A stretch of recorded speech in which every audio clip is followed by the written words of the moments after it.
UFO. Drop! Boom! Lasers! Bass explosion! Everybody jump! Jump! Jump! Jump! Jump! Jump! Beam me higher!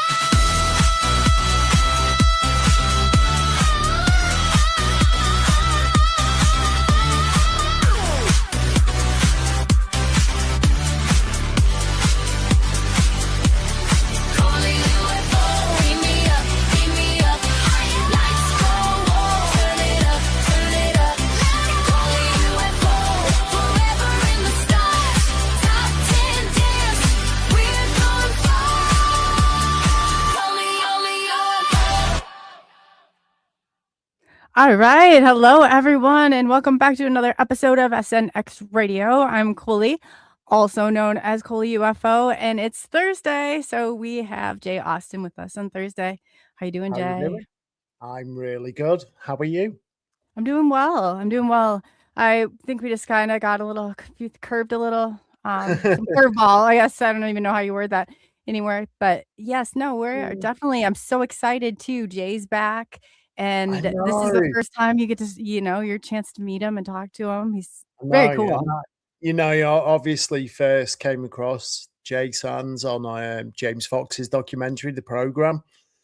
Was blown away by his testimony. So I think it's going to be a great show. I'm really, really excited. I've been kind of like a nervous, excited energy today throughout the day. Just I don't know, like there's so much to this guy's testimony and so many questions I think we can ask and stuff. Obviously, Jay can probably share with us some of what he maybe can't. But yeah, we'll get into it, I guess. Yeah, awesome. Real quickly, I just wanted to go through chat and say hello to everybody. We apologize. I guess there was a stream that was created. I don't guess. There was a stream that was created before, and I went and looked and it was gone, and Pops went and looked and it was gone. So we apologize if you happen to get a wrong link. I'll go ahead and redrop that too. But yes, that is, we don't know exactly what happened or how it happened, but it happened. So we're going to just deal with it and move forward. But just wanted to say hello to Diane. Great to see you, Diane. And Pops, always great to see you. Blackie, welcome. If you guys have not gone over to Erica and Blackie's channel, definitely go over there and subscribe. They've got a great channel over there. Let me see here. I just fast. Why did I do that? Okay, there we go. Sandra, I have the full-fledged conversation with myself now. BFD Bigfoot Dwarf, if you guys have not, also definitely go over to his channel and subscribe as well. He's got great content over there, and as always, mine just went blank. Oh, here we go. Roger Holler, Squatch and Holler, definitely. He's got another great channel. Head on over there and subscribe to him. Benno from Oz, great to see you. I got Oakley, it's nice to see you. Undead Jed, I know I saw you. Sandra, my chat's it's literally moving by itself. So let me see if I can get back in control of it. It's going so fast. I catch a word here and there. It's definitely because it went blank too. So Erica, great to see you. Welcome over.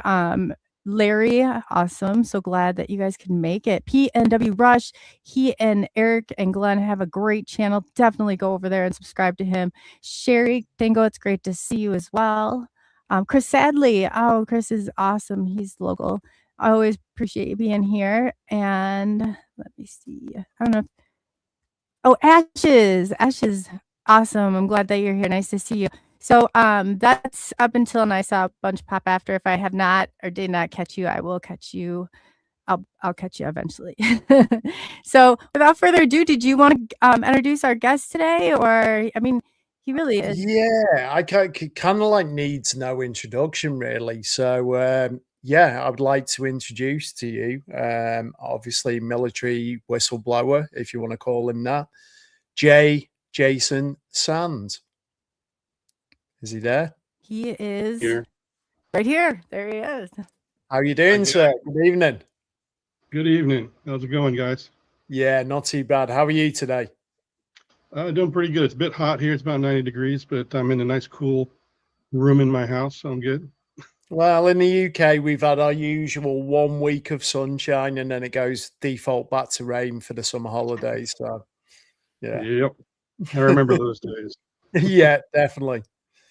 So, I guess, obviously, the first question I'd like to ask you, of all the claims that you've made publicly, which single claim could be independently verified tomorrow if the right authority chose to cooperate? Uh, I'd have to say it's probably the one at the Nellis Test Range because it's a restricted area to begin with. Yeah, And the craft that I saw that the pilot and encountered the pilot with was resting on the desert floor. If anybody would take me out there, I could point to the exact spot and perhaps there's still some trace radiation or anomalies there yeah, because it's been probably never been investigated at all. And there yeah, is also a piece of paper that when we went up in that convoy that day, when I encountered that extraterrestrial on the range, we all signed our names on a piece of paper. Whoever's got that paper is wow. going to have the keys to the kingdom of exactly who was there alongside me in that convoy. Yeah. Wow. So I know that, going back to the program, you said, like the other guys, and I quote, that were kind of like in a trance. Was the entire convoy, other than yourself, were they all sort of Oh, locked in this trance? I didn't really look back at the rest of the convoy, but the way I was positioned, I was standing outside my door, which was it's a 4-door Yeah, SUV. So once I shut the door, I'm a pretty big guy. You can see here on the video. yeah. I stood a good half a foot taller than he, so they Wow. probably didn't get a good shot of him behind me. I know the people in the car next to me at least Yeah, had a fleeting glance at him yeah. before they looked like they were put to sleep or zonked out or whatever you want to call it. Yeah, it's insane to think about, noticing. Obviously, you said he had the full uniform because you noticed his boots being so shiny, which Yes. wouldn't be the case when you're jogging through, No. a dusty desert. Yeah. Can I But say something really quick? I yeah, have, you know how they say you have to ask the right questions, and all along you try and figure out we're just not asking the right questions. That question you just asked, Jay Austen, blew the questions out of the water, and I just want to say that is a really, I commend you for that question like that. oh, thank you. No, that was No, brilliant. Because what do we Which- need to do? Why not help? Why not be a part of a solution to maybe get? yeah, That's amazing. Yes. So thank you both. yeah. No worries. But I guess, obviously you said that the being, and let's call him that, sort of spoke to you in a telepathic way because he was talking in a language that you didn't quite recognize. Correct. Was there anything else kind of going through your head at that point when you've realized that, this being doesn't have any ears or appendages? Oh yeah. What's the I thought was process with that? I was just about in panic mode up until the point he started talking to me. And if he hadn't started talking, I may have took off and ran because it was that scary, Yeah, realizing because literally I went from shutting the door to looking at his face and looking at his ears and because that was something I had my attention on because the passenger in the car had said he's got no ears. So of course I looked at his ears, but you could see the lobes just like we do, but they were just yeah. pinned against his head, like the skin was just over it. You could still Wow. see like little lobes, and they were perfectly symmetric. They didn't. Yeah, They were not mutated. They weren't burned. yeah. Anything. They looked normal to him, and just the eyes were just huge. The corner of his eye was not here. It was like more over here, Wow. and it probably took up like my eyes are only this big, but his Yeah, went from a brow down. So those really struck me funny, and yeah, I was I was building up quite a bit of fear, but then he yeah, started to talk to me, and I had to pay attention, and it broke yeah. me out of that Oh, flight mode. yeah. I want to ask. Obviously you noticed that, but then do you glance across then you saw the craft, or No, I actually saw the craft as we were driving up, because I could see him on the shoulder of the road running yeah, towards us. And Wow. I did glance at it more than once, honestly. I can't, with the muddle of everything else that was going on, I can Yeah. tell you exactly when during the conversation I looked to my left to see the craft there again, but I did do that. But driving up, yeah, I could see him running towards us and looking like he was going to fall over. And then I also, at the same time, had seen about 50 yards off the shoulder of the dirt road, the craft rusting on that desert floor. Wow. And what are you thinking at this point in time to go back? You know, you're trying to make sense of an unconventional thing that you've seen landed in the desert, plus Yep. this guy that you initially want to help because you said he was kind of like running but stumbling. And you Correct. know, that was your immediate reaction to help this poor person in distress. So I guess, you know, trying to put myself in your position, then I can't imagine what would go through your head and how you sort of rationalize that within, you know, Well, seconds or maybe minutes. the craft looked enough like the canopy, the front end canopy of like a Huey helicopter, Yeah, to where I looked at it and I was like, that's the weirdest looking helicopter I've ever seen. I noticed it didn't have a tail rotor. I was yeah, looking on the ground to see if there was tail rotor, that it had crashed or something, right. and that the tail rotor was on the ground, but none of that was there. But anyways, the main focus that I had was that he was running towards us. And as we got closer, I became increasingly aware that he wasn't running right. His Yeah, skin tone definitely had that little bluish tint, like somebody was hypothermic. It was cold and very windy that morning. yeah, As it gets in the, you know, in the early morning there in the desert, you get very cold mornings and yeah. evenings. And I just thought he was hypothermic because he did look like when he was running, that he was going to just like fall over, kind of a thing. So I was more concerned about his health, and that Yeah, we had stumbled onto a scene where somehow he had gotten himself into a hypothermic condition, and I was yeah, wanting to help him. And I even said so verbally to the driver, and I said, "Look, we need to help this guy. He looks like he's dying of hypothermia." And that's exactly what we did. We slowed down and tried to help him. wow. And was this, I'm guessing on some level, if you're involved in this legacy program, let's call it that, were you already sort of briefed on certain types of I had, dealing? yes. Yeah. Well, I had been on mission for about 3 years by that time. Had Okay. actually exited the program before this incident occurred a few months Yeah. earlier. That year, I had exited the program. So this occurred after my time inside the legacy program. Yeah. And I guess, you know, and I don't believe I've seen this asked at least in any podcast I've seen or listened to. How, obviously, when you get back to base, is there a procedure for reporting this or? Yes, there should have been. I've spoken to it a few times, that even Yeah. getting on range after the previous week's video was taken of Yeah. this craft coming onto the Nellis test range, and it flew right by where we work out of on the top of Black Mountain. Yeah. Because my job at the time during a red flag exercise, which is what we were doing, usually about 6 weeks long. You change out the crews every 2 weeks, Yeah. but you have to. We would go up to Black Mountain, which is on the top of the mountain, because we were training the air crews on how to survive in a wartime environment. Yeah. And having them survive all of the jamming and on the radios and stuff like that.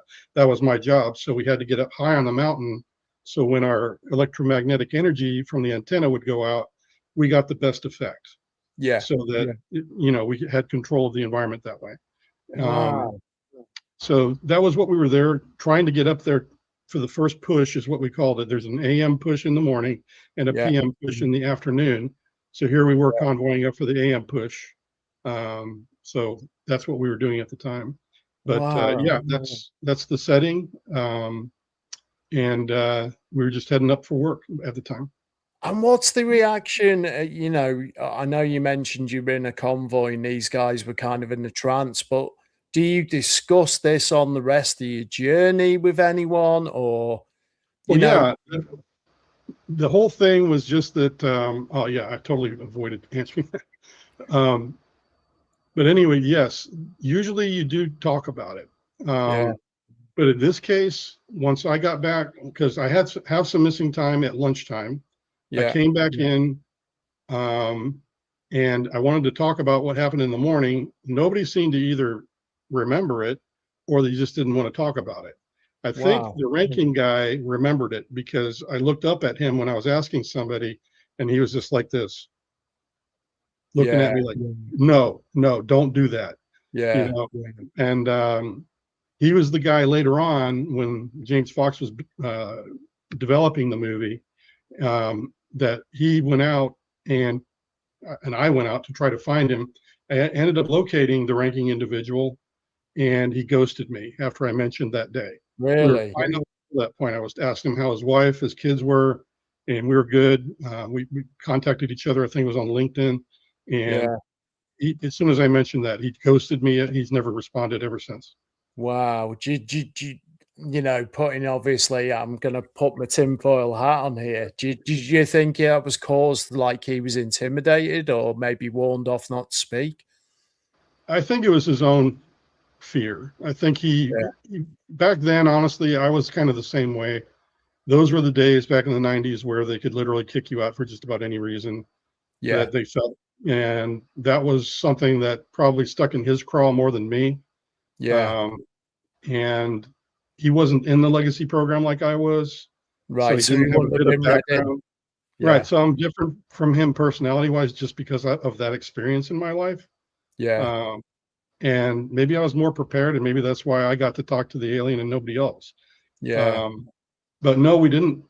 Well, I did try to talk about it. Nobody wanted to talk about it, or just couldn't remember what to talk about because Yeah. they have no memory of it. I don't know which. I know Well, I have missing time, so maybe they have some missing time also. Yeah. Have you ever been approached though since obviously coming forward by any of your previous colleagues that have sort of come to you to question what happened? Oh yeah, one of them I worked with directly, and he was accusing me. There was no black program that I know of. I'm like, yeah, that's kind of the point of the black program. You're not supposed to Yeah. know. Yeah. Yeah. Yeah, now you do get the clue, the hint on what's going on. But yeah, that's crazy that Yeah, people are but like that that. happened. Yeah, and he What I actually did find that in is, oh, sorry, go Oh, go ahead. ahead. I was No, I was just going gonna to say say he what did I that in an found. text. Go ahead. If we do this again, Jay. No, I'm joking. We'll go again. No, what I was gonna say, what I was gonna say is that I thought it was very interesting, and maybe it's because you were an experiencer before. Jay and I had this really cool moment when he came on the first time. Within like 5 minutes, I was like, Jay, are you I could feel it that you were an experiencer, and don't you Yeah. think that in all on its own? And you said at that point you did not think, or you did not disclose to the military that this was even such a case, correct? Well, I didn't know what had just happened. I did know that the person was not from this world. Mhm. And yeah, I don't know how to put it. Yeah, I was more prepared, I think, than anybody else in that convoy. You're right. I had the experience behind me. On mission, I had heard about the tall whites, the grays, a bit about the reptilians. I myself, as I told you, had experiences with Nordics that also my family members were part of. So I had all of that experience. So yes, it was maybe that's something that, yeah, maybe there's more preparedness on my part than anybody else in the convoy. So I'd say that would be a true statement, is that out of everybody else in the convoy, there was nobody else that I knew of that was in the same program. Yeah. I only knew of the person that replaced me once I was out of the program, but he was not in the convoy that day. Wow. Had any of them, to your knowledge, been experiencers of this phenomenon beforehand? Oh yeah, we've talked about it. UFOs from time to time. People have had their own experiences.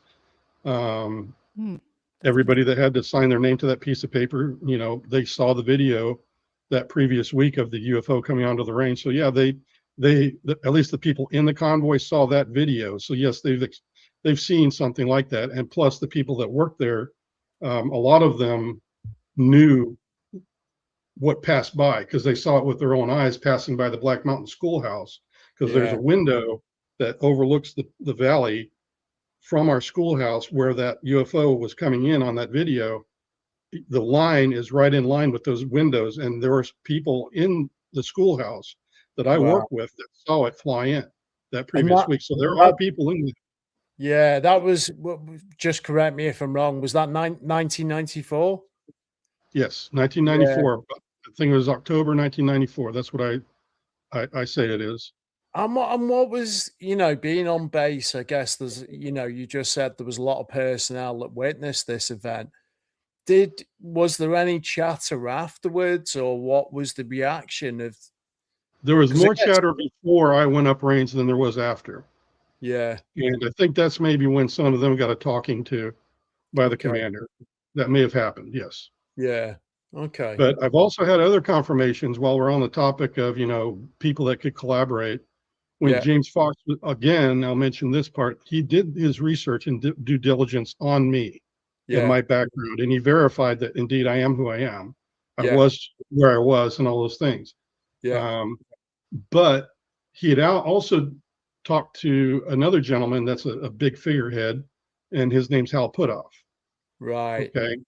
And apparently James Fox and Hal Putoff had a talk, and it was discovered that Hal knows of me and my team. wow. And so he can kind of confirm some of what I've spoken of. Yeah, that's incredible. Now, just back to obviously the beam with the bluish tint. I know you mentioned obviously your interactions with the Nordics and you mentioned the reptilians. Was it ever explained to you what kind of race this being was potentially, or did he have any No, knowledge? no. No. I'd have to say the mission information was mainly about what these beings were doing inside the program in the laboratories, Yeah, the kinds of technologies that they brought to the table for those laboratory environments. yeah, There was not like a description of, oh, they're 7 feet tall and they do this and they do that and they have these things on them. yeah, So I have to go back to what Charles Hall had said, who did have contact with the tall whites, and he said yeah, they look pretty much like us. So the missing ears is a mystery to me. yeah, There are characteristics that are common to yeah, tall whites, but yeah, the missing ears and no hair were two things that people immediately caught on to when I was working on the UAP task force website, looking at some of the videos. And okay, then this particular, you know, video popped in there and I began speaking about it. And wow, they asked me these questions, and their supposition was perhaps he was some kind of a hybrid. And that yeah, kind of makes sense because the Greys do tinker around with DNA a lot, and a lot of the encounters that people report about them, that's exactly what they're up to. yeah. And Well, that may funny. be a hybrid. Yeah, I was going to say, funny you should say that because I think it was like last week, and it was on something like Fox News on Hannity or something, and they're talking about alien hybrid programs in mainstream news, and I'm watching this on YouTube over in the UK, and you're kind of thinking, "Holy cow! I can't believe." People have been like people in the UK, such as David Icke, that have spoken about reptilian races for aeons, the last couple of decades at least. And there's been so much ridicule about, I guess through popular culture, we're led to believe they're all little grey aliens that come from Zeta Reticuli. Yeah. And my own experience, that I've shared with Coley, I met a gentleman pre-COVID and we kind of met in very sort of weird circumstances, but he claimed he wasn't from here. And he claims he gets taken regularly, and to keep his human form, he has these injections. Hmm. And we went away camping. He's an older guy, completely sane, rational, great guy.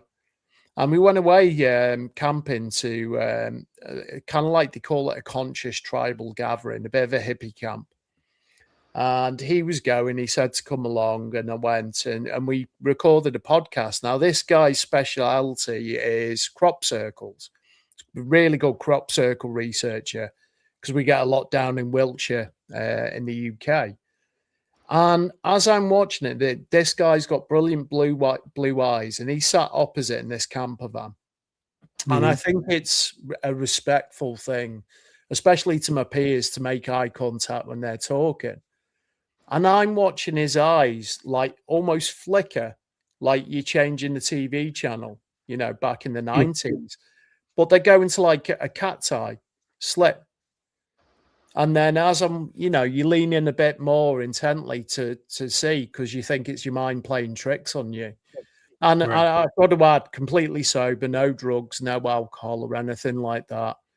But his corner cheek, just this part, for maybe seconds, changed to, it was like a pale whitish grey. But the scales were different sizes, kind of like what you'd see on Game of Thrones on maybe one of the dragons, and then back.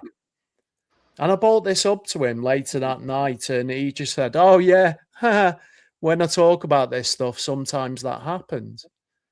Now, I'll be honest with you, the shape shifting stuff, to me at least back then in my journey on this and understanding, was like, it was too far out. I've seen UFOs, I've seen orbs in the sky, I've had weird sort of synchronicities, but that was always a bridge too far. After that, my view on this has completely changed on that, like the Spielberg movie that's coming out, literally today in the UK, Disclosure Day, they're walking amongst us.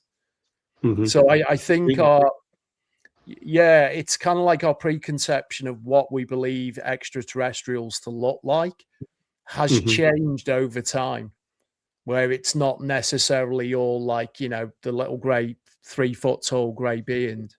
Yeah. And I've seen similar things like that where, or heard of at least, that the reptilians, when I was working in the program, the feeling of the conversation whenever they even scantily got mentioned is that talking about what they're up to is very taboo. Yes. And that to me speaks of an agenda that they have, that they have either threatened people inside the program about themselves and what they're really up to. And then, you've got all these other things that, like Ike was saying, that he knows more about this. And I agree that I think that perhaps they are part of the dark or shadow government. In many, not just in America, but elsewhere in the world. Yeah. And they are the ones that are in the elite groupings and things like that. That is, to me, a feasible option if that's how nefarious they are. And on top of that, you make that with the ancient texts about serpents and what they did back then. They seem like they're the real. They either feel like they own the place and that we're just a dirty bag to be thrown out, or that they are just nefarious for what they do. They just are into something that we just can't even fathom how evil it might be. Yeah, it's funny you should say that, because obviously looking into those files that have been released this year, I don't want to say the name for obvious reasons, but there was a witness statement from one of the people that were allegedly sexually assaulted, and she said she saw the perpetrator change, and what she so what she described him changing into is your stereotypical reptilian. And if someone doesn't know about this, I find that such a leap for someone to come out with that. Plus she's going through the harrowing admission of, she's been assaulted. You're making me think about the shadow government and the nefariousness in the ancient texts and the perversions that were around in the ancient texts. Seems to be an echoing of what's going on behind the scenes with all the human trafficking today. It's almost like they've just continued business as usual, but under a different name. Or in a different fashion, and still the same things happening. Children, women, perversely treated, and it's almost exactly what we've heard about from the very beginning of time, actually, that this has been a thorn in our side ever since. It bleeds into... It really brings those thoughts. Yeah, it kind of bleeds into the stuff David Palaudes is doing, the missing 411 in the national parks, where... and I think even recently, one of the scientists that went missing with these 11 to 12 scientists, I think it was on Joe Rogan talking to Tim Burchett about this. And she was literally behind her friend, and they're chatting away. She turns round, boom, she's gone. No trace of her. You know, and how can that happen when, you know, David Pilates is saying they take sniffer dogs out there, and these are this is their job to sniff out, and they can't get things like a scent trail. I find that bizarre. Or they find a trail and then it just suddenly ends in the middle of a clearing or something crazy like that. Yeah, it doesn't make sense at all. But yeah, I do think I agree with you. I do think there's maybe a darker agenda at play. And maybe that is some of what this pushback is at the moment. Yeah. You know, that we're seeing being played out. Yeah, I'd say that some of the things that I've had floating around in my head have been that, yes, if I was to pick out at least one or two races of troublemakers, it would be the reptilians, the true reptilians, because as you know, people are saying that, there's some forms of grays that have scaly skin, but they're not reptilians. But then there's the ones that are true reptilians, and they say they have tails. They look like a no kidding, you know, reptile on two legs.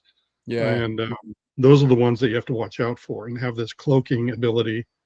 Yeah. And sometimes they've been out in a military vehicle that they've been spotted by people that are passing by, and they're like, holy crap, that, you know, they're in uniform, even in military uniforms. So there's some kind of governmental connection with some of those sightings.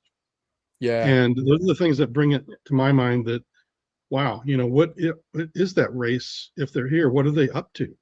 And why are they interfacing with our government? Why are they able to use our own equipment or equipment that looks like special forces equipment, or, you know, whatever, like an SUV or a Humvee or whatever? Because I think that was one of the things I attached some of that to. How long, if this has been going on, you know, and I'm thinking out loud here, how long do you think this has been going on, as in like we've made some sort of treaty or pact with different races perhaps? Good question. I would have to say that my opinion is that this has been happening since we've been here as well. There is a story from another gentleman that states that the reptilians feel like they own the place because they were here first. Right. And that their power and authority was taken away from them because of how perverse they were by what we call God. Or whatever, or another sect of angels or heavenly extraterrestrials or something like that. But somehow they lost their hold over us, and they became more clandestine, secretive. So I'd imagine it goes back eons, you know, millennia. It's depicted way back in time, isn't it, as well? Petroglyphs and, you know, and then you hear about, and when you're talking about treaties, I would say that modern day, yes, I would say, you know, the program has been going for what, you know, 80, 90 years, plenty of time, absolutely plenty of time to have encountered these reptilians. And maybe they had some demands on abductions, just like the Greys did.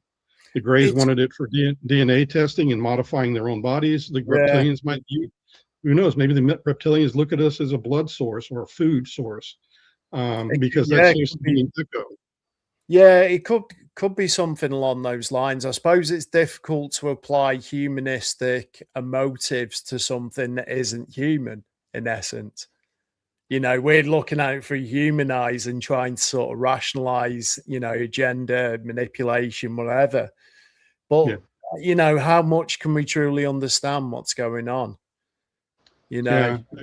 Well, I could tell you more about the tall whites and the grays and how they operated in the program and who they kind of are. Yeah, please do. More readily than the reptilians, because the reptilians were, like I said, hush, hush, don't talk about that.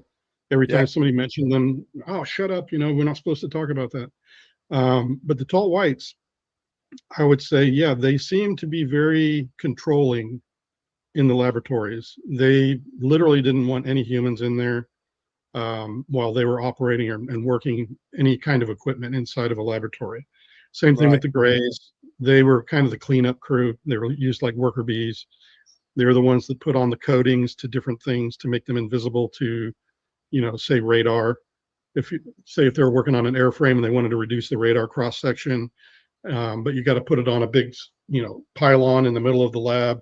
Yeah. Maybe some of the stuff that they would do is just coat it with something that made that pylon invisible so you could do a cleaner test. So very controlled. They wouldn't work on the weapon system or the airframe, Yeah. but they would help with other things that they thought were more agreeable. But they're very unbending, and the tall whites were like that, very demanding, that this is the way it goes. If you want any kind of a help with any of this technology, that was it. So it's not this hunky-dory, oh yeah, we're the tall whites, here's everything we know. That's not what's going on at all. And if there was any sort of form of communication, is that verbally, or is it verbally and telepathic? It's a little bit of both, honestly. I think there's only certain people that could telepathically understand what they're doing or what was going on. Maybe that's another reason I was picked to, out of the convoy. Because I've heard that before, that, sometimes people are just terrified and they don't get a telepathic anything. They just feel an overwhelming sense of evil or something. I never got that. I've always had good encounters. So it kind of depends. But yeah, telepathy might be a skill that some people have and others don't. There was a quote recently by an elected official that said, if human beings talking about us knew their true potential and what they're capable of, we'd kind of be similar to, I guess, like the mutants you see on X-Men or, on a Marvel movie. It kind of, when you look at sort of how people are dumbed down, I guess, in this generation, maybe the generation before, through sort of media propaganda, it kind of begs that maybe we're sort of being led away from knowing our true potential. Do you think that plays a part with what's going on currently? Yeah, definitely. No, but I'm sorry, Coley. Go on. No, I wanted, when he was back, and I've been thinking about this since you talked about Hal Putoff, who is with NIDS and who is the TTSA and all that. I'm curious as to, let me figure out the way that I want to word this. In your ability, like him knowing you, right? Knowing of you, did you ever think that maybe, like, were you in the gifted and talented program ever? Were you ever in any other type of program that would have put you on the map? Because I'm just wondering how far or how long they have been watching you. Because for Dr. Hale Putoff, that tells me a lot about remote viewing, that he would have been, I know that his background very well. Well, I'll tell you the truth.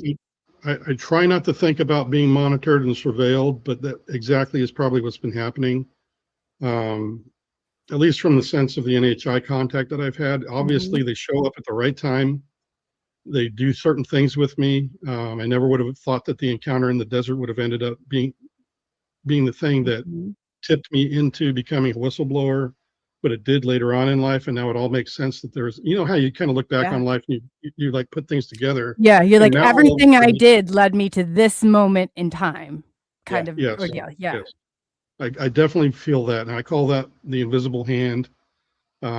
Sometimes I refer to it as God pushing me into this, and then other times pulling me back and telling me this is not for you right now. It's just like when Grush just went on Capitol Hill. I had people say, why aren't you there? I'm just like, no, it's not. I don't have a feeling I need to be there. No, I don't need to be there. And this is his time. I definitely had that feeling in my heart. And so I just gently told him the day of, and all the other people there. I said hi to James and Leslie, David, a couple other people. I just said, thank you so much for doing this. That's all I did. That's all the participation I needed to have in that. So that was David's time. But there's other times when I feel like I have to be speaking. It's like, I don't always feel like I need to be doing interviews, but then there's times when I'm like, okay, it's time to come back now. And that's when I feel the open door. We're getting closer. Yeah. Thank you for that.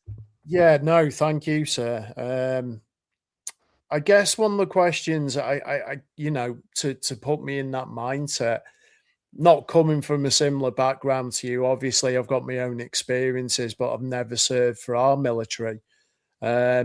What does selection look like when you are selected and kind of like, you start that process of maybe getting introduced to this? there were two things that I think really kind of caught people's attention when I first came into, Det 1 there at Nellis Air Force Base. Yeah. Number one, I was studying for a test because in the military, you have these tests that take you from apprentice level to journeyman level and then craftsman level. That's called your 3 level, your 5 level, and your 7 level. So I was studying for, I believe it was my 7 level. And these books are like freaking Bibles. I mean, huge dictionaries. And the tests are like 150 to 300 questions at the end. They're volume review exercises. And then you schedule your final exam. So I was studying for my final exam. So I'm going through this volume review exercise of about 150 to 200 questions. And there's a room full of my peers in the room who are likewise studying or doing whatever.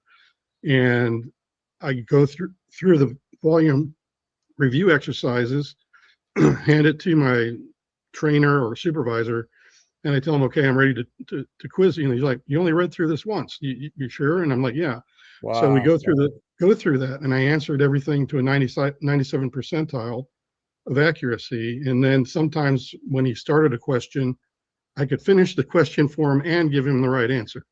So everybody saw that about me, and God forbid, I told Coley this last time, God forbid you give me like a set of dates. I can't remember those worth of crap. Me either. Don't worry about that. No, but I would pick up.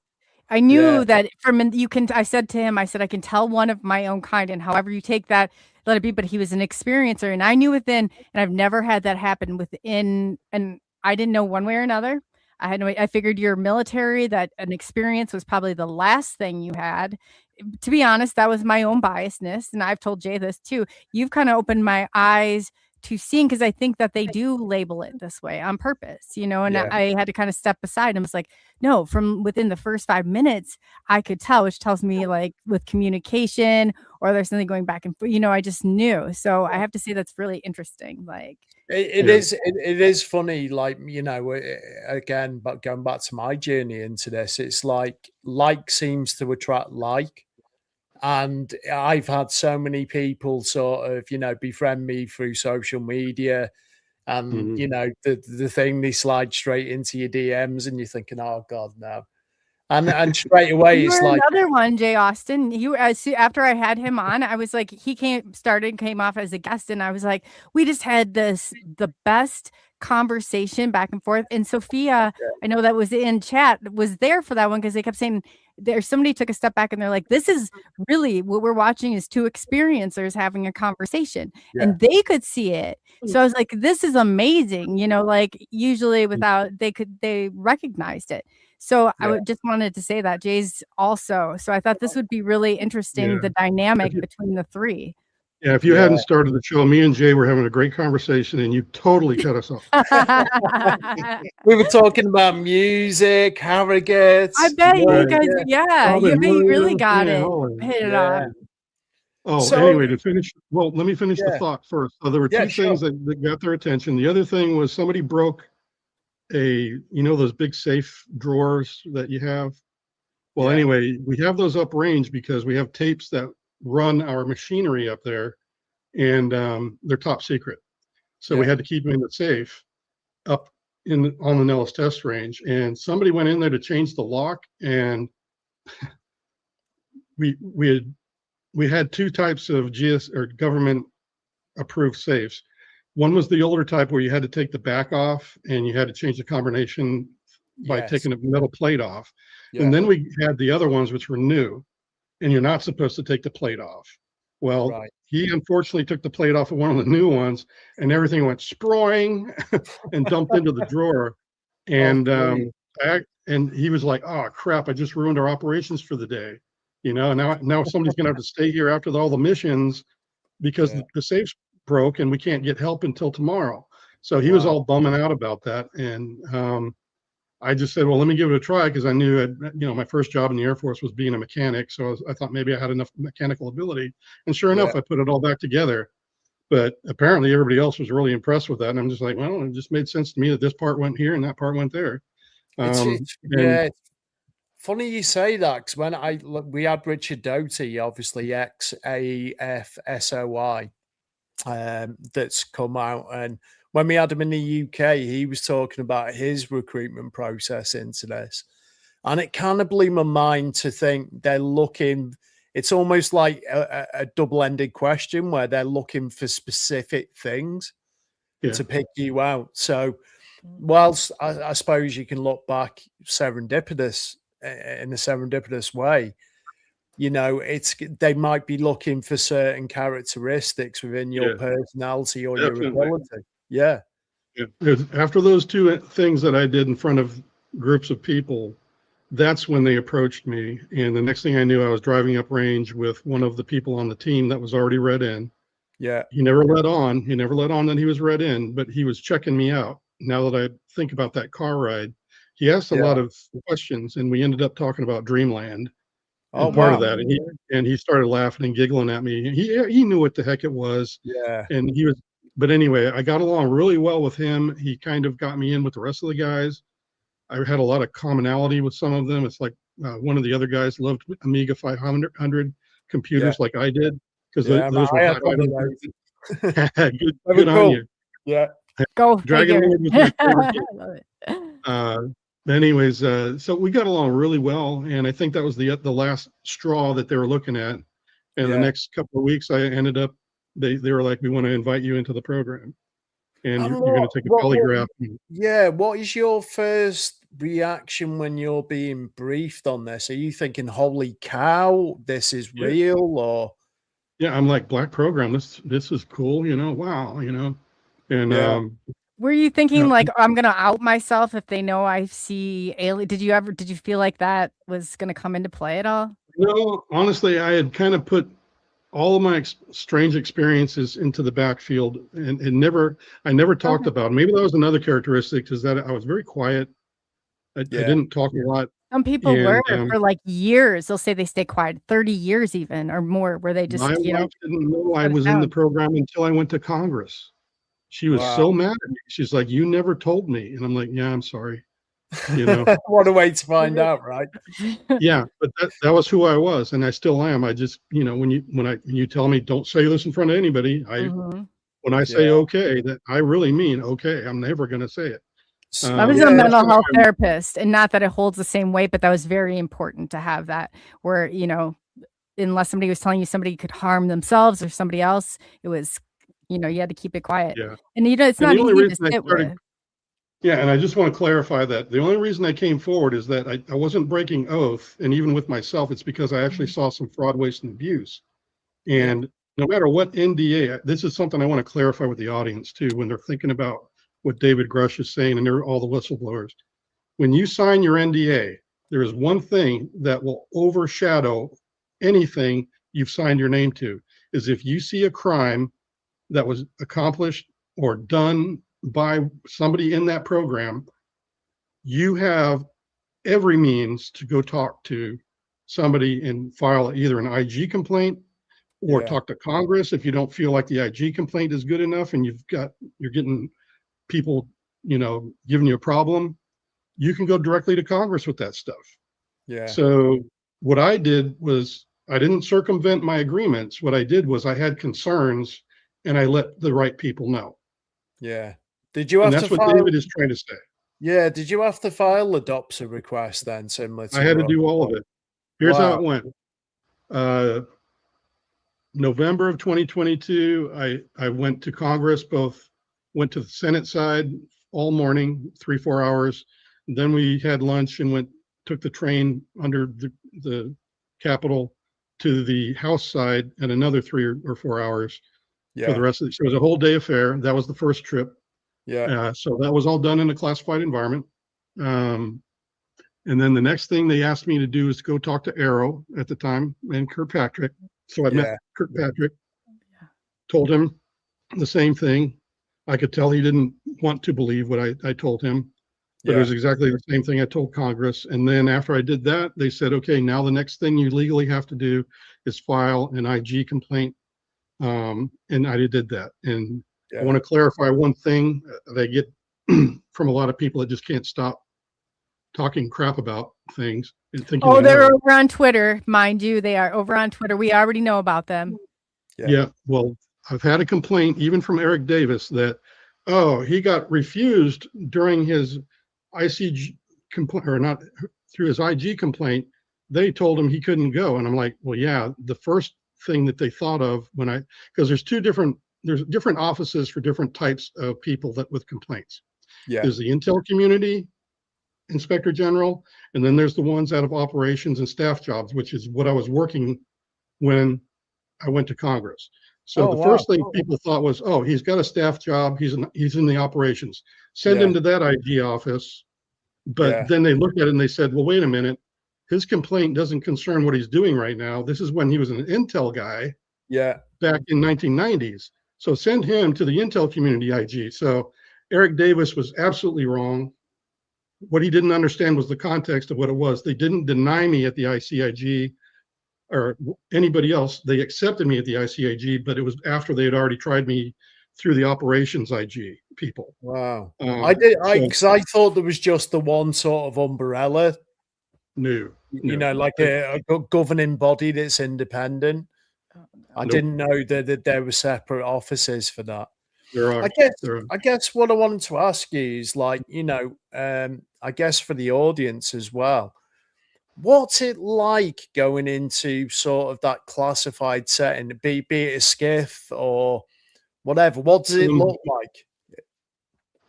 Well, it's a room that's like a staff room or an office room where you get your briefings done. You know, you're briefing the leadership on something, and had a big screen on one end and a long table with 10, 15 chairs.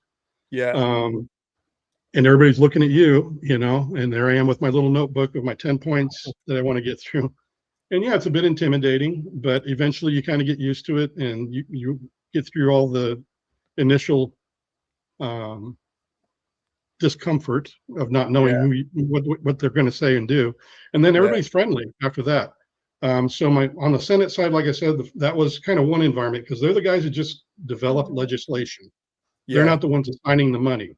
So I would say there was a big difference in the way that they kind of interrogated me as opposed to the House side, because the House side, it was all about, just give me the facts. I got to put money to this. I've got to convince all my other constituents that what you're saying is true, so I can do this, this, and this. So I was always told they have far more power on the House side. Well, yeah, that's because if you don't have money, you can't make things happen. So on the House side, they were very much more particular. There was actually, a guy in there that said he was a lawyer and was representing the whole meeting. So it was much more formal in that regard.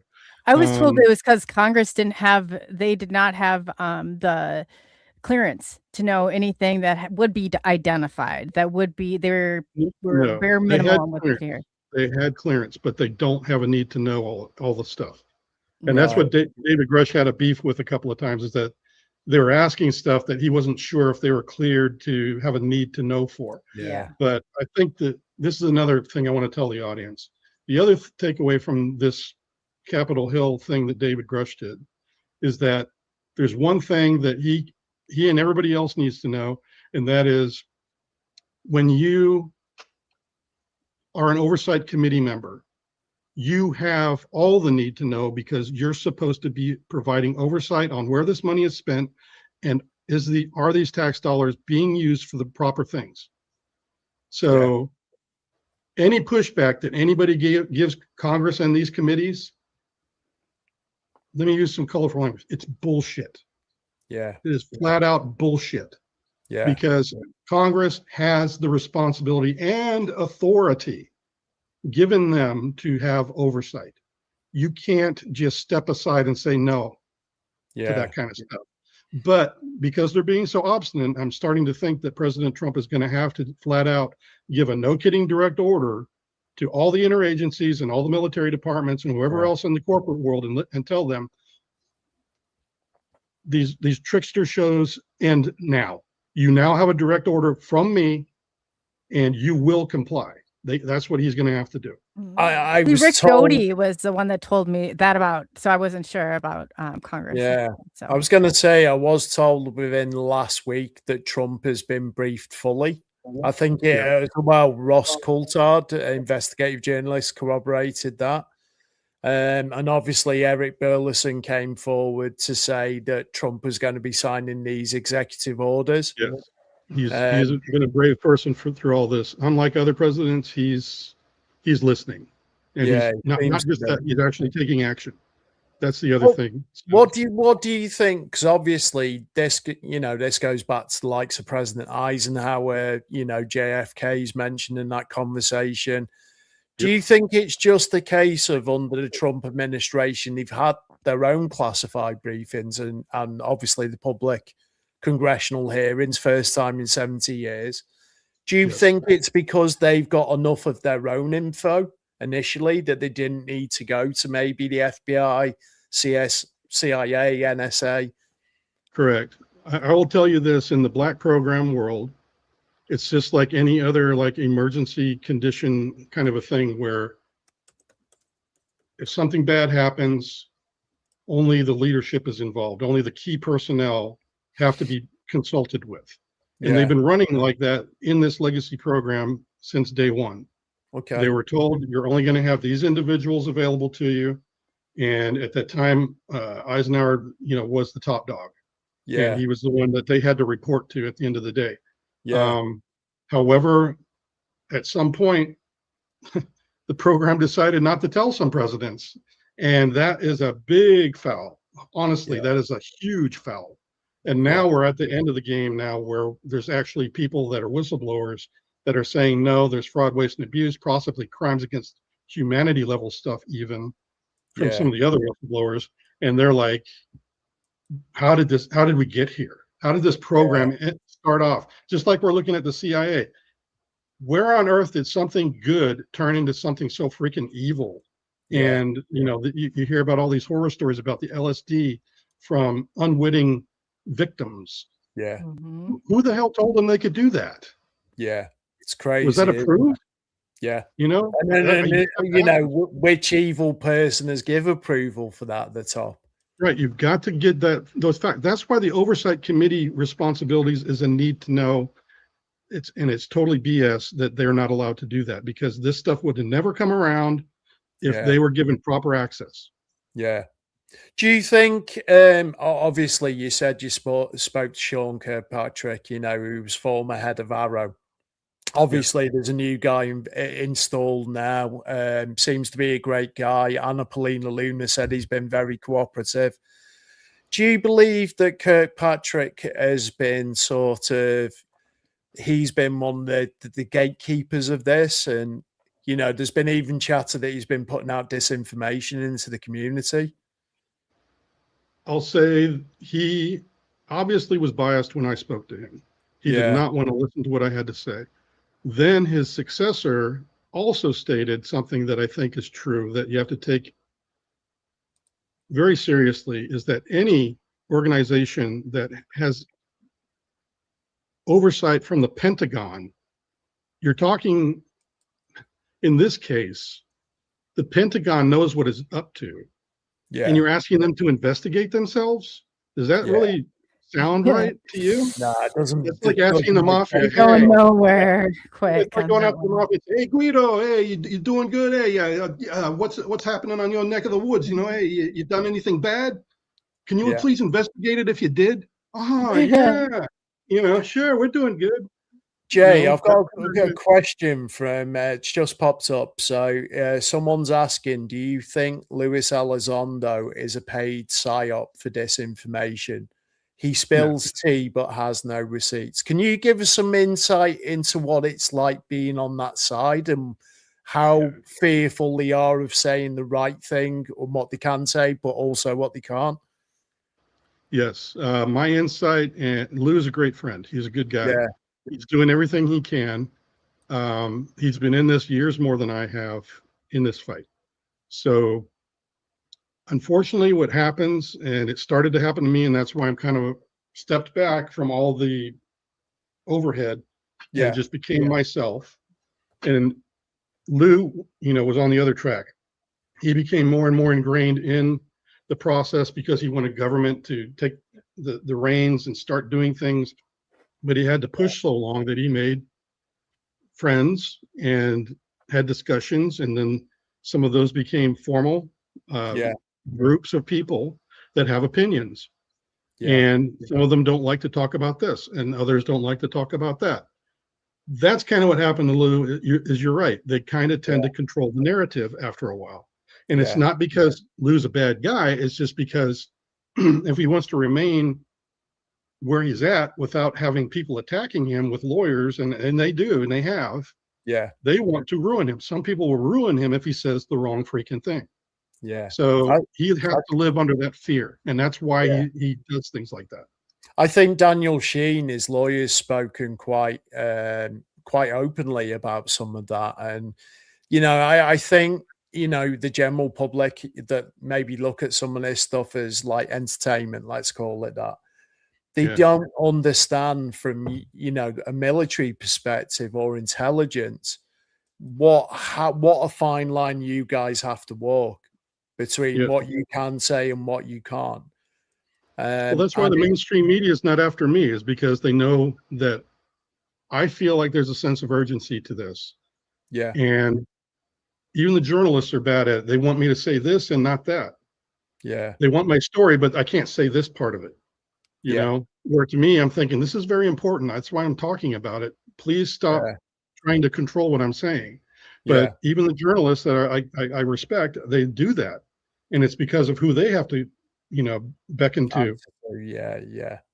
I think that's a massive misconception that, you know, I see on sort of like UFO Twitter, I see on other social media channels. And it's like, you know, like even just Grush speaking the other day, it's like, you know, you're talking about all this great evidence that you've seen, 4K videos, whatever, you know, stop skirting around the bush and just come out with it already. And it's like, that's what I wish everybody could do. I really feel that. Yeah. And like, you know, I speak through a friend that I mentioned to you, the pop star that I was telling you about off air. And he's good friends with Jeremy Corbell. And I'm not sure if you've seen his latest movie about him, Sleeping Dog. But well, I haven't seen it. I know of it. Let me put it that way. Yeah. But he speaks about the threats that he's getting. You know, and he said intelligence communities have come to him, offered him money to give up the names of the people who's leaking the footage. That's right. And he said, you know, even Congress itself kind of tried to entrap him and George Knapp, where they invited them to go and show them the footage. And I think it was Corbell's lawyer said, don't, because the second journalists, you show them that footage, then it becomes classified and then it becomes illegal if you report them. And they take it from him and you'll never see it again. Yeah. And they might do something to you and tell you, you deserve jail now. We're gonna take you to jail. Yeah. They were offering deals down to where I got one on Twitter. This is going back maybe like 5 years ago. And it had to do with the Rendlesham Forest. And it had to do with like I mean, there's a whole 9 yards that goes with it, but there were names on it. And they're like, if you take this information and you leak it, and that's what I did. I mean, I was warned, but they were going to come in with an NDA. They said, you'll be in the privy to know, just can speak for 5 years.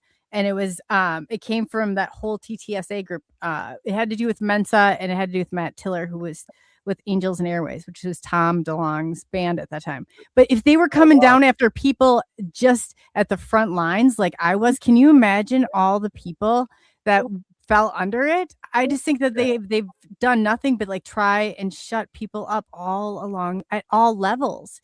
It would almost be frustrating, because maybe the people who could cooperate with what your story is, their 5 years should be about up, but can't say anything. It will just be interesting to see if, you know, a lot of these expire, because I know that they were given for 5-year periods at a time with the like frontline people that were, you know, because I had an account, my account was growing really big on Twitter at the time. Yeah. So that's how I got pulled into it. Yeah. Like for my NDA, it was a 30-year NDA, because they figured that after that amount of time, they probably would have made some breakthroughs and made what I was exposed to irrelevant. So after that time frame, I was free to do it. And by 2022, my time frame was up. The NDA was null and void at that point. So there was no reason for me not to come forward. But if I had stayed in the program, this is another aspect that your followers need to know, just to give some insight. is that if I had stayed in the program, every year that I stayed in could push the date along. Yeah, So would that if I was roll. in, right, so in essence, my 30-year NDA could be extended, unlimitedly, if I had stayed in the program, which is what a lot of people in the program do. I'm sure my friends are still working in there, so Yeah. they probably still have their NDA enforced. Yeah. So I guess, what was the tipping point for you? Obviously, since you've obviously retired, what was the tipping point? Do you remember the point where you were like, I want to go public with this? And how, I know you mentioned going through the processes, but in terms of support from people like such as James Fox, I'm guessing people like David Grush, if you spoke to the UAP task force, and probably the encouragement of seeing other whistleblowers come forward and be, yeah, receive protection. What's the thought process on that you're coming forward with something that sounds, to the I general remember what it public? was. Yeah. It was a message given me by a Congress committee member that was privy to what I was discussing on the UAP task force website, Right. and had spoken also to the UAP task force people about me. Yeah. And I didn't realize that they even had their eye on me until they contacted me, kind of a thing. And that's when I actually had to make a decision. Yeah. They didn't force me to come testify, but they certainly did say that we will make time for you. And can you be here in Washington on this day to And come speak to? what's the time frame between when they ask you to when you obviously are you given time to think I had about a this? month. Or They contacted me in October of 2022, and I was testifying in November of 2022. wow. It And was like that. Yeah. yeah. Did you get support from people like such as Dave Grush then? No. Well, yeah, he was the one who also was behind the scenes. Is that, yeah, he had been there along with me, protecting me, Yeah. keeping my name out of whatever he could, whatever he does. He did a Yeah. very good job to do that. I'm very thankful for David and how thorough he is. Yeah. And he made sure that I was fully protected. The committee members made sure I was fully protected. Yeah. The only thing I have to complain about is it was all on my dime, not theirs. So Right. at the time I was working in Hawaii with the DIA on a different contract, and I had to pay about $2,000, I think, Jeez. and all that good stuff. So yeah, I went there. But what was beautiful is that a lot of the Intel community people that had known of me on the UAP task force website, Yeah. I kind of made an announcement that I will be going to testify after I made my decision. They all Right. followed me up to Washington, and there was about 40 or 50 of them that showed up. And we Really? had such a great time. Yeah, they supported Wow. me because I flew in on a Friday and I had to testify the following Monday. So we had all the weekend together, and we had pizza. We went out to eat. They just all got to know me. We got to ask questions of each other. Yeah, I It was was going to really say, what type of conversations do you have, knowing that you're now kind of like in the in club, so to speak? good. Some of them are very personal. Other ones are just kind of like what you guys have been talking about, honestly. Yeah. Because yeah, just rolling out. I met an alien in the desert didn't cut it for them either. They're like, Yeah. tell me more, tell me more. So I gave them a lot of the detail, and I did have to tell them I can't tell you the program name, but I did tell the program name to the appropriate authorities once I was in the skiffs, and all that kind of good stuff. But that was I was really nervous about saying that program name. Let me tell you that. So I was like, Yeah. is it okay? Is it okay? I had to make sure that they had that whole going for them. And I've since thought that was kind of silly, because now I've come to the conclusion that every one of those committee members are part of the oversight and they have a need to know. So I shouldn't have worried about that. Yeah. That's something that you get wiser as you go through. You the learn process. along the way. They don't give you those. Right. They don't give you a booklet. I said, even when I went to ran for election, they gave me the wrong dates, and they told me to watch out for this, because this is what the people do. There's a part of this that's like a very, it's a game almost, and it bothers me that it is even that way. Yeah. So it's one of those things where I just did what I thought was right. Let me put it that way. That's good. And yeah, that decision in October to come to testify, that was life changing. Honestly, when I made the decision, I was like, okay, this is like a deployment. I could die. A lot of bad things can happen to me. My life is going to change from this day forward. I had to make that level of a decision where I was fully committed or not. It was either all in or all out. 100%. I had no other Right. choice. And I chose to go on mission and do it. Did they teach you to go as public as possible? Because that's what I was always told. Go as public as possible. It keeps you That safer. was an accident.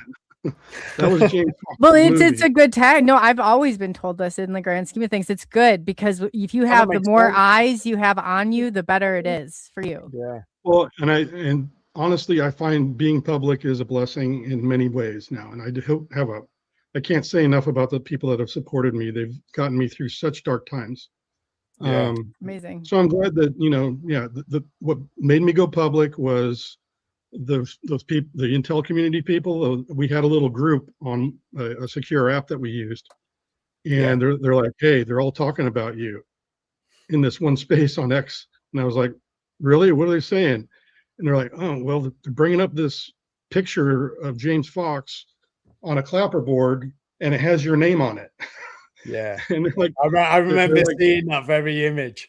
yeah, and then there was somebody Isn't that on there that was starting to trolls? talk stuff, and they weren't getting all their facts right because the first thing I did was Oh, the listen to it. trolls. Yes. Yeah, and then they're they were insane. talking, and I was like, "Ooh, that's not correct. That's not what I said. This is not." No, this, that's that, what they do. Do you know this? We fought against them. That's exactly what they do, and they have tactics for it, and they're the people. And I'm telling you that we've tried, and we've gotten a private investigator even to try and shut some of them down, and it has worked. So on a few, but we're still in far few between. So don't even worry. They're out there. I've got a whole slew of them, and there's a huge problem. But we're actually literally coming after that problem.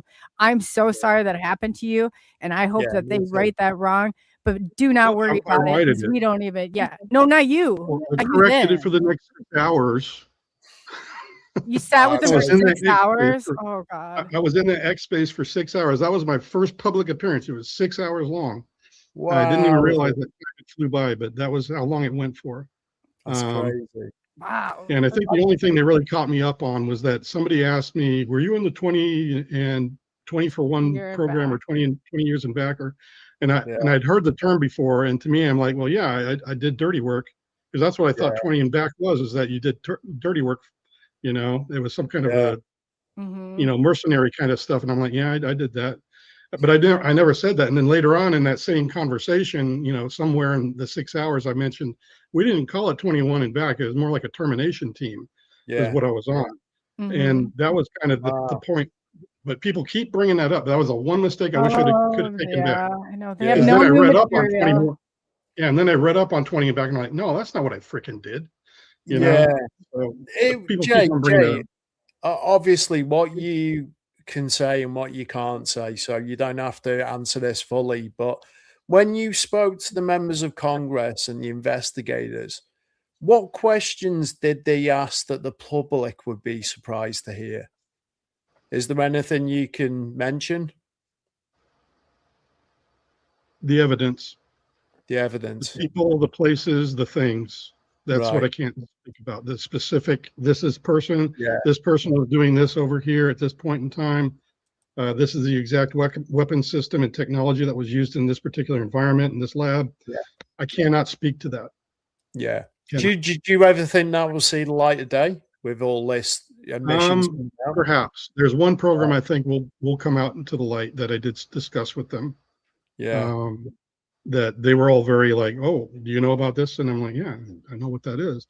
Yeah. And they were asking me those questions. So yeah, I did get put on the spot about that. And I think that one might come out in the light at some point.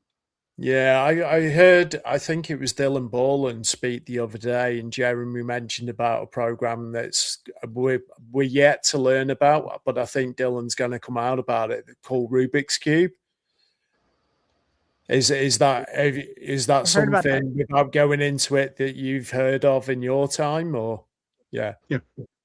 Okay. Isn't the black box? Don't make me say it. Being cryptic. Yeah, Maybe you I could could just tell you. pop it over.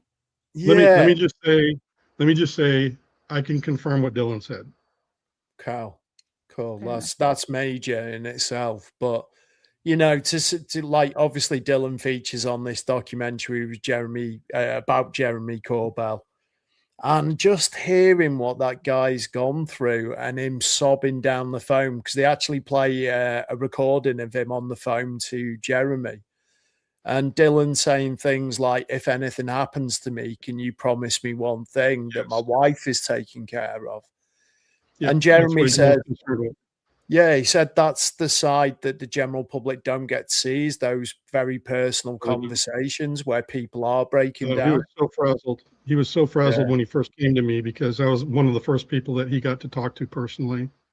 And you could tell he had been through some horrible, horrible treatment. They really tore his world apart, the way that they Yeah. treated him. Just getting him to declaw off the wall that he was on was the Yeah. hardest thing sometimes, because it was, I hate to say it, I think a lot of the whistleblowers that really know and have seen the awful things that do occur, Yeah. they might need a little bit of, I'm giving him a second chance, and he was off my list of second chances. And I literally, after relooking and things they've done to Corey Good and everything, I'm giving this is huge for me, but I'm giving Jeremy a total fair shot and another Yeah. chance because of all Well, the he- stuff. I mean, we've learned that these people are good at how they disseminate the information and the lies Yeah. that I've heard and lies about myself and all this stuff. It's crazy. It's crazy, but everybody needs to think about this. And especially when they're coming into your testimony here, they need to really think about the things they've heard and how well that has done in this whole community, because it's really made a lot of people look really stupid when they do find out the truth. And then they're like, going to whatever. Well, before you do that again to yourselves out there, why don't you check into what it is that, I'm doing the same. I'm doing the same. I was guilty of it. But yeah, you've really helped change my outlook on a few things. So I appreciate that, Jay. Yeah, in Corbell's favor, okay, he knows a lot of things that he can't speak about. All right, Mhm. the things that he can, he does. He's always been great at protecting me and all the other whistleblowers that he knows. He is big on, if he feels he has ownership of something, yeah, he hates people stealing the glory from that and not mentioning him. Or like for myself, if something happens, the same thing, I feel offended when, somebody's using my quote or my story and they're making it sound like it was theirs. Yeah. You know what I mean? It's kind of offensive where, if your account there, Jay, on the things that you've seen, and all of a sudden somebody says something exactly like what sounded like you said here today, and didn't give you any credit and say, I heard from Jay that this is what he experienced. That's fine. But people that don't do that and just say, well, I know about this. Yeah. I always And it's attribute like, everything. Because I like to use it as a reference. If it's not been a book I read in, if it's not been a conversation I've seen, because I really like putting those facts with that kind of. Right. And that's where his beef with Schellenberger, when everybody thought it was his ego. Yeah, maybe it's a little ego, but it's also just that, that could have been shared. Something that both Schellenberger and he could have shared that fact. But I don't even read it. Isn't that bad? I'm like, I got past a point. My friend will be like, did you see they wrote this? And I said, I don't. It's the same thing. They've got nothing more but some stupid thing that they'll take just a sliver of something that might have happened or be true. And then they take it and they spin it and they spin it. And it's like, just a little different angle from it. And I'm like, it's boring. Yeah, I don't want to can't even retain lies. Like I'm way past that. My brain is too full for lies. Like if I had to carry those along, God help us all. That's not even, you get to a point where you're so immersed in this. It's like, so if somebody's testimony and over again, and really, I mean, I've seen so many that I have judged in this because I went along and I assumed in the beginning of UFO Twitter that everybody was being as authentic and sincere and done their research as I was. You assume these things about people. And then I would always assume, oh my gosh, they've got so many more subscribers. They must really be like, checking into the facts. And no, that's not even how it works. Is like all of a sudden I started to see who is really fabricating this and knowing the ins and outs of it. And I'm like, man, how I thought differently back then. I did want to address a couple of the questions I saw pop up. One of them mentioned, is there a place up in New Hampshire? Yeah. Yeah, there's an Air Force base up there. Yeah. Wow. That's interesting. There's and a then question. Jay Stratton. Yeah, Jay Stratton. Stratton.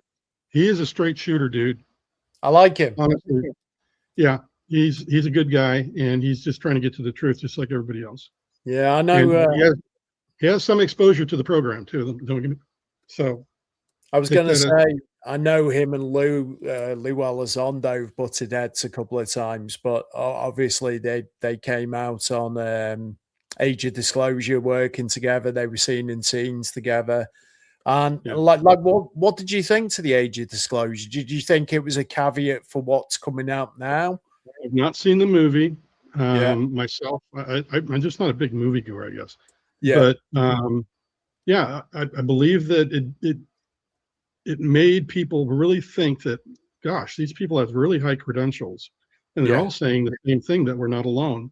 And I think it was a really good precursor for where we're at now, because it's like tsunami waves. It's like they were the first wave on the shore, and now we're dealing with another couple of waves of let's get through this disclosure.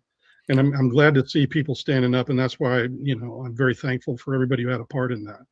It's that was my fight. Yeah. I remember back to I think it was December 17th, wasn't it, 2017, when that article broke by Leslie Keane and Ralph Blumenthal, the ATIP article. And I remember waking up in the UK because of the time difference in the US, and it was like 72 messages, 24 missed calls, so many messages saying, holy cow, have you seen this? This is happening.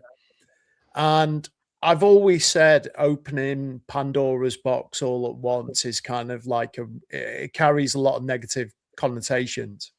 Because you put everything out, there's a negative reaction. You can't really claw that back. And what I was told, and it kind of makes sense why Tom DeLonge was sort of picked, because if you look back to when he was on Joe Rogan, Tom was the front of all of this disclosure movement. And then when he kind of fluffed his lines when he went on Rogan, that's when you saw sort of like Lou step out the shadows. You saw Christopher Mellon come forward.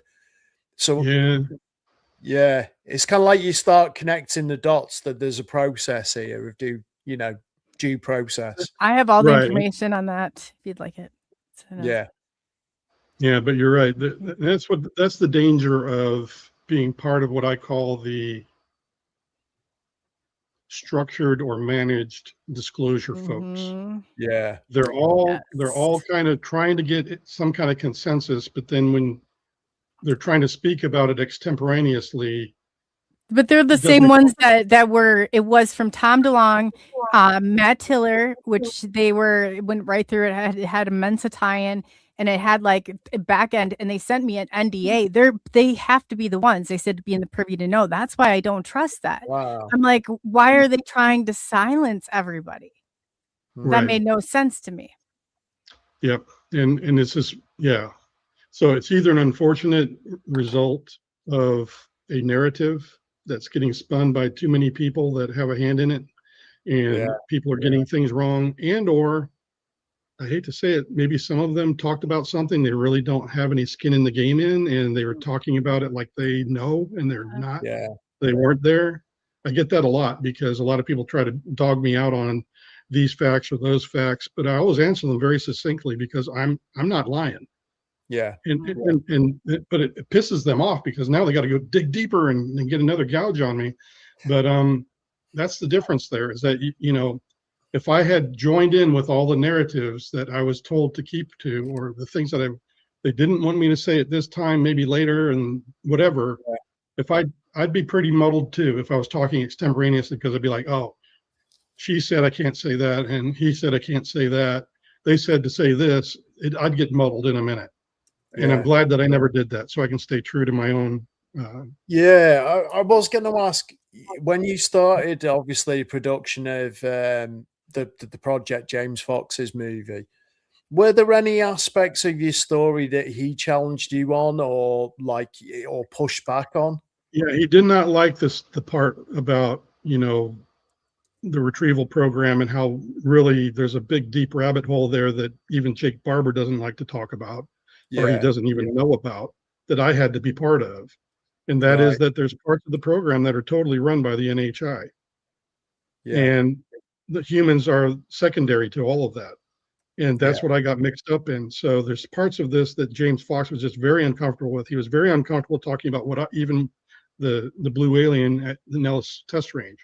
yeah, That was a big step for him. And then to have all this other stuff come out, yeah, he was like, "Oh no, wow!" It was yeah. I just don't really want hard no for him. part of that. Yeah.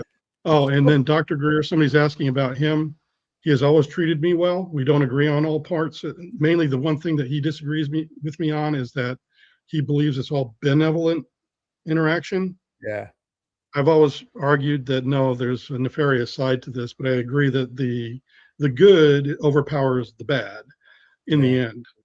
When you think about it and take it as a whole, that's yeah. where I disagree with him on. But he's got his reasonings. I don't hold that against him. In terms of the briefings, going back to that, if we can, how many alien races or ET races, Ebens, were you briefed on that exist? The ones that I know that are part of the program: the tall whites, the grays, the reptilians, and the Nordics. That Um, it's funny you I, should I, say that. I would, unlike the other people, I did not hear the mantids being spoken of. Yeah, Um, Now, outside of that, I'm of the belief that we are part of a family of life that is absolutely immense. I yeah, don't see a lot of wasted matter on Darwinistic creativity and yeah, creation, because they've already stated of their own mouths and mindset that there had to be way more mistakes here to create just one human being on this earth. oh, absolutely, But yeah, then you look at the great universe that's out there. All the planets look the same. All the galaxies are primarily the same. There's the yeah, same forces we see out there. To me, I think that life is kind of an abundance out there, just yeah, like it is here. The pattern for life is much more evident in what I see in the sciences than all of these billions of years of all this other stuff. yeah, Um, and mistakes, because there should be tons of freaking missing material out there that never made it into existence, but we don't see it. yeah. Weirdly, Um, just as a refresher, I was watching this afternoon in the UK because there's a time difference. I was watching the program, and weirdly, there's an excerpt from Hal talking about there was a meeting about sort of weighing up the pros and cons of disclosure. And mm, he said they figured out there was way more sort of cons to this. yeah. Outside of private industry being involved in this and the obfuscation of that, are there any other reasons you can think of as why we haven't learned about this sooner when other people have looked into this at a high level? Why now? I would say it's for two reasons. Number one, I'll tell you, the NHI have a say in this, okay? Right. And maybe they have a preference for privacy and being on the down low. I suspect that if that's the case, then they are part of the problem, because I think that any technology exchange, even if it's a small part, it may be a crime in their own form of government, in their own, wherever they're from. Yeah. So the NHI is the first factor. The other factor is the humans. Right. And this whole program stood up right after World War II, when all across the world, you didn't know who the communists were, and they could have been your neighbor, Yeah. and you might want to kill them because you just don't know. And it was born in a day and age where fear was everywhere. Yeah. And I could honestly see back in those days that, yeah, once the Roswell crash happened and they saw the aliens, oh, it's just a freaking dwarf Russian Yeah. that pimped his eyeballs out. Yeah, that's all it is. You're I on could see about the something. Annie Jacobson's theory on that. Yeah, it's Yeah, crazy. I could actually see that happening back in the day. And unfortunately, the other part of the environment that allowed that to maintain where we're at today and that mentality within the program is the program is so insular and so stovepiped that it's kind of like a microcosm unto itself. That it's, matter of fact, even when I went up to Groom Lake for the first time, the buildings were still built from World War II. It smelled like a museum. And the mentality of the leadership was very much in that mode, like it was back then. Like, if we want you to have a wife and kids, we'd have issued them to you. You know, that's the kind of attitude it was back then. And Wow. so they have those factors going for them. And that's why I think it existed in the first place. Yeah. And then because of the fact that they're so isolated within themselves, that the leadership just lets this torch keep getting tossed to the next guy. Yeah. It's kind of crazy, like, because like when I got into this subject, obviously own personal experiences, I never imagined in a million years that this conversation would be happening right now, in my lifetime at least. And here we are, and it's like, I kind of liken it to kicking the football down the field to the field goal. We're not quite at the touchdown spot yet, but we're edging closer. And, you know, just the fact you can come on, you can talk like this, I think is amazing. So credit to you, sir. Thank you for everything that you've said and come out with.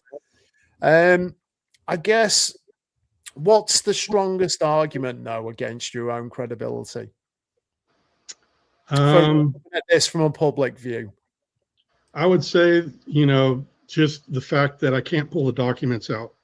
Yeah. That I can't carry a UFO out of the desert and show it to you, even though I know exactly where it is. That kind of thing. That's the one thing that people can hold against me, because I wish I could do that.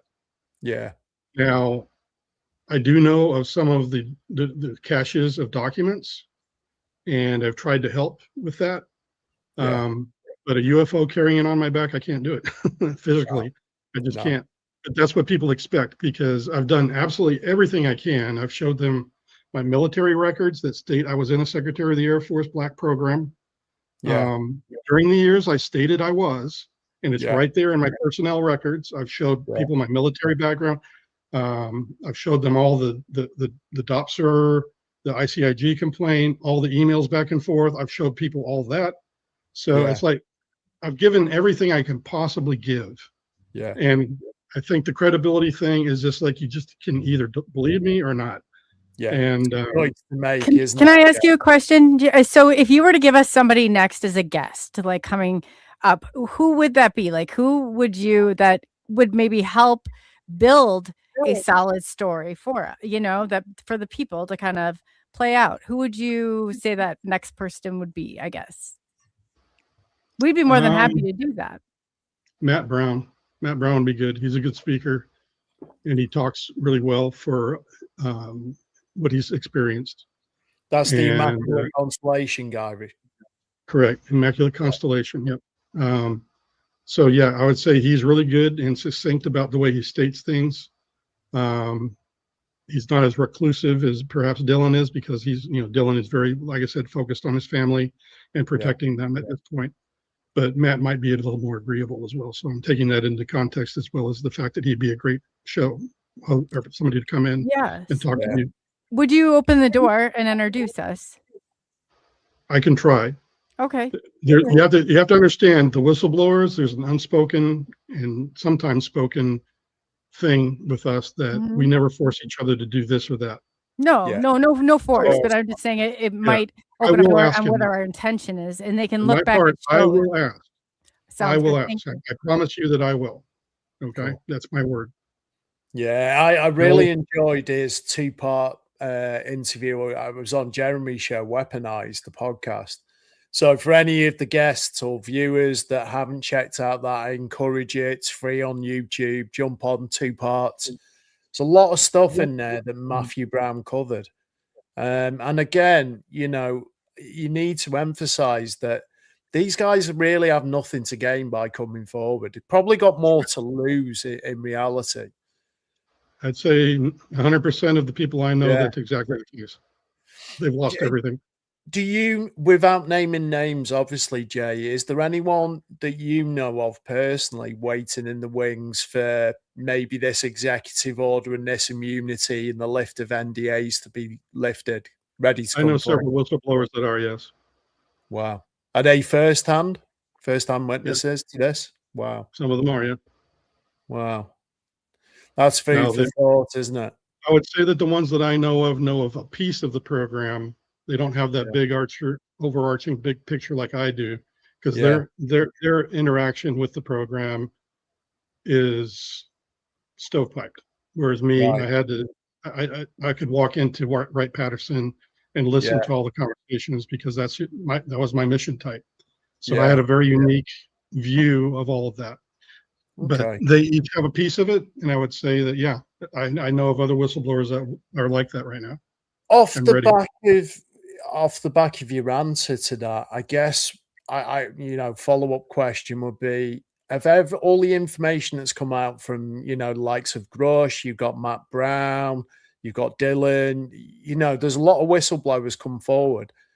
How much of the general public are missing from the bigger picture of UAP and the reality of it? Is there a I'd say lot? yeah, and it's not just them, it's Congress as well. It's okay. We've finally gotten to the point now where we have said we're no kidding, not alone. Yeah. All right.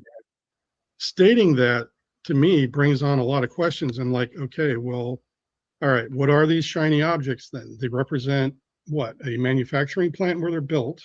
That Yeah. means there's a civilization attached to that. Yeah. There's either machines or people building these things in that Yeah. plant. And it's not Russian, it's not Chinese. It has to be a civilization that's unknown. Okay, and you just have to you see what I'm saying? What I'm doing right here is a logical think through. Yeah. Critical thinking, right? In other words, stop looking at the little shiny orb and Yeah. start realizing that thing represents a civilization that you don't even know who it is. Yeah. And all the trappings that we have, they likely have. They probably have their own form of government, their own societal values.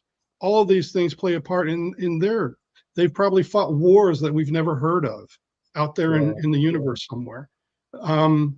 All these things are not where people want to go, and that's what is really frustrating a lot of people, is that they're not willing to step out onto that next step in logic, because they're like, is this okay?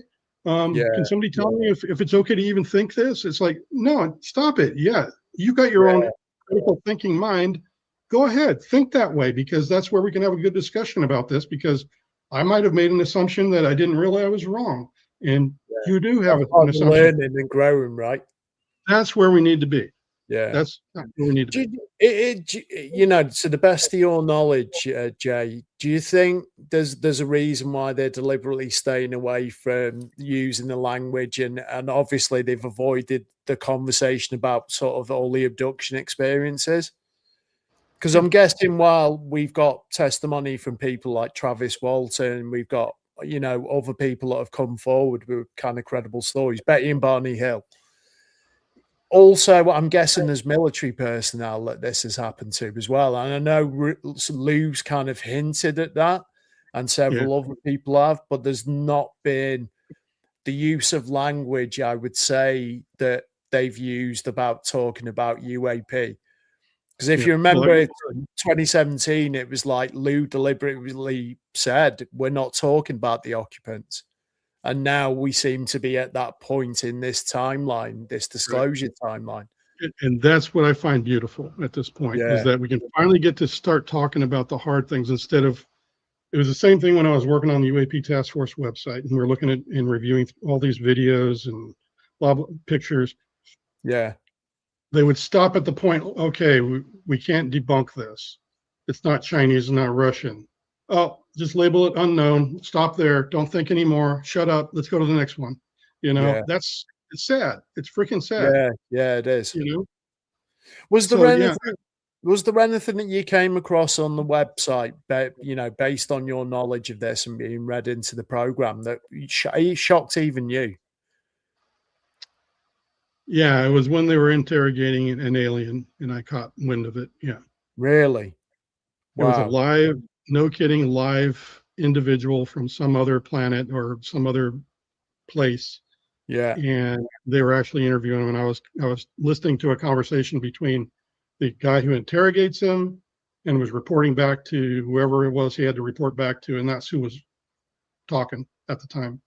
And is They were that having in this is conversation. that in English or Oh, you yeah, know? they were two humans. Yeah, they both were speaking English, and it was just the guy Wow. that had just finished interviewing what he called the Eben. Yeah. That is a no kidding term. He had just finished talking to the Eben, and he was relaying what the Eben told him, and was relaying it to this guy that wanted to know the information. So it Wow. might have been his boss, or it might have been the guy that was note taking, Yeah. whatever. But those were the two individuals. But that blew my freaking mind. I literally stopped everything, and I said, I picked up my gist sheet. I Yeah. stopped recording everything. I said, "What the hell is this?" And everybody came over to my rack. They all plugged in, put their headphones on. I kept rewinding the tape, and they're all like, Yeah. it just blew our minds. So, like, obviously, you know, assuming that conversation based on what you said, like, you know, obviously they're far more advanced than us, but then you've got these guys interrogating to a degree. Who would you Yeah. say holds the more power in that conversation, the Eben or the humans? In the long run, it's going to be the Eben in their civilization, because there is no kidding stuff that I heard that makes the 2026 to 2036 timeframe a return of these beings for Yeah. their craft and for their prisoners. Really? They are coming back, is what they were stating. And are they pissed at us as a species in general, Yeah. or Well, they're What's more bringing them civilized. back? Huh? How did people? Did you say we get knocked back here another round? Well, they're going to the Eben's people actually petitioned people here on Earth to go Oh, talk to our government and give back their prisoners and their stuff, because they were concerned Wow. for the person they had in prison. They got the finger from the government. They got the finger from all of us. Mhm. And I think there's a guy named Herman who had a encounter with these same beings that were captured and were part of this race of beings that the Eben was being interrogated. Wow. And according to him, they petitioned him as well and asked, look, you know, something bad happened. If we don't get justice here on Earth, we're going to have to go talk to our own government, and it may Yeah. not be a nice outcome. Do you And think this? What obviously I've seen podcasts with people like Ross Coulthard speaking about this, even Leslie Kane recently, Lou, James, even James Fox, and Yeah. they've said they've all heard or they allude to an event that is potentially coming in our future. Someone even said that was one of the reasons Lou Elizondo named his book Imminent. Is Yeah. that you know, we are on borrowed time in terms of our interactions with this phenomenon. That's Do you right. believe that's a thing? Exactly. Yep. Because he knows what I know. I've talked to him about the same thing I just said to you. I Yeah. told Congress the same thing. And this year is the advent of that window of time. Wow. 2026 to 2036 is about the time frame that they stated they would be back. Yeah. Wow. Now, whether that's going to be like everybody gets to see it, or whether they come in like they do with our special forces and just take care of business and disappear, I don't know. All I know is that they're coming back for their stuff and their people. I suppose though, if it's the you know, like if this say like these conversations don't happen and they're blocking Trump from knowing the full truth. If there is this, you know, and I hear this word bandied about at the moment, catastrophic disclosure, where it's taken out of our hands, I don't think, in my opinion at least, that the government would ever recover. There's already mistrust in governments, you know, here in the United Kingdom, in the US. You're correct. So I think that we're far enough along right now that what you just said is exactly this where we're at right now. I don't think there's any going back. There is absolutely no chance this is ever going back and rewinding. Yeah. The analogy I was given recently, and I thought it was brilliant, was the toothpaste is out the tube. You know, and you know how hard it is once you squeeze that tube, you ain't getting that paste back in. So yeah, You'll never convince somebody that was an unopened tube either. no, It's done. no, absolutely. Right. Yeah, it's what's so in terms of the future and obviously a lot of people coming forward at the moment. What's the future look like for Jay Sands? What have you got in the pipeline? I'm gonna remain myself. I'm gonna enjoy life. I have fully retired now for about a year. Yeah, Not having had a job, and I'm actually making more money now than I had ever as a contractor, and that's love that. that's saying something, Congratulations. honestly. That's ace. It's Yeah, all tax free. The government's out of my Yeah. pockets finally. But Yeah, and thank you for your service too. You did serve in the Yeah. Air Force, so I appreciate that. so No, I'm thank you. gonna stay with this. I'm gonna keep helping in the background where I can. I'm gonna keep encouraging those that I can. Yeah.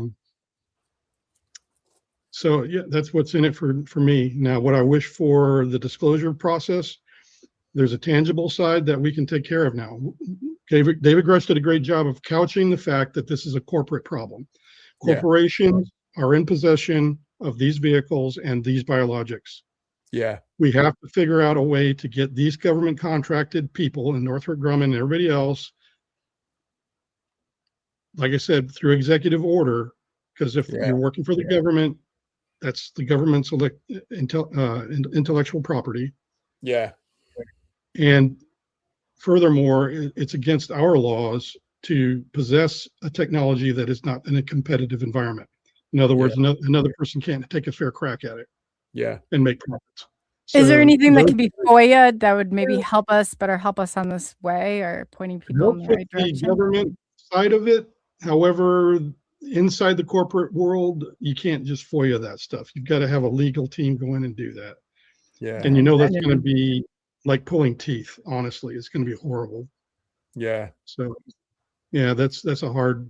That's going to be a I just tough nut wasn't to sure. crack. Yeah, because of the back budget projects, you never know. Yeah. But that is what they have to legislate. Honestly, it falls on their legislation in getting this stuff done and getting the proper language, because this is a brand new area of legislation that's never existed before, because we didn't have these problems with oversight. They're going to have to really tighten it up on the language, and they're honestly going to have to put some teeth into this to where if you do not comply, something bad is going to happen to you. Teeth in the legislation. Yeah. That is what I think is tangible. It's in the realm of possible. They can take care of this probably within the Trump administration if they can just agree to do this one thing. You know, forget about all the other politics, but just this one thing, and just get that done. I think that's the most tangible way forward from here. Yeah. Jay, a question I get asked relating to the legacy program, being in the UK, is like, our government's very silent on this at the moment, whereas other governments around the world are quite forthcoming. I obviously am aware of the Five Eyes Alliance. How much, or do you know or can speak of that? I was told that a lot of the, like, say there's a downcraft in the UK. I'm told it's the US guys that show up and they take away that craft and maybe the pilot. Yep, and it's a matter of resources. If you look around the world, China's got the resources, Russia's got the resources, the US has the resources. Why spend all those billions and trillions of dollars? Just give it to the guys who do. They'll read you in on the parts you need to know. But it's a huge headache to begin with, and even the legacy program and all the things we talked about. Look at all the freaking crap that's happened in that program, and how it went this way and then it went that way, and people got slammed into the wall and other people died. You know, it's a freaking mess. So yeah, but partners, go on. Sorry, I was going to say the Five Eye partnerships are very much aware of what's going on, and we actually have tested some of the things that we have taken from the technology elsewhere in the world with Five Eye partners. I'll tell you that. Yeah, that's interesting. Anyway, go ahead. Sorry, I didn't mean to interrupt. No, it's cool. I was just going to sort of say, you know, hopefully some people are brought to account when this finally does come out. And, you know, I've been told some of these people are probably facing jail spells, you know. Possibly, yeah. You know, I think speaking to Jeremy, he's alluded to, you know, people have gone missing permanently or alluded to that. And there was even another whistleblower, I forget the name now, that was set to testify to Congress and passed away, I think, 2 days before. Oh yeah, what was his name? I didn't know the fellow, but yeah, I think Yeah. that was very sad to hear that. Yeah. Yeah, I've heard Tim Burchett and others, speak quite candidly on that, saying it should be looked into. And I think even Jeremy said his passing needs to be looked into on a deeper level. What do you think? To obviously, the main name is former General William McCaslin that's gone missing, and all these 11 scientists. Do you think there's anything nefarious to this on a personal One of opinion? two things. I think he's actually dead. Right. However, in light of what I just saw online, I don't know whether it's true or not. I haven't had time to research it, but just today, I caught wind of somebody who stated that there were some kind of contact between McCaslin and Space Command just before he disappeared. Oh, And I wow. want to see the context on that, so there may be some more clues as to what happened. Yeah. I didn't realize, and I didn't understand this till recently, that he was on base when Roswell happened, supposedly. Really? So, yeah, because I'm guessing he's an older guy. So, what, 1947? Yeah.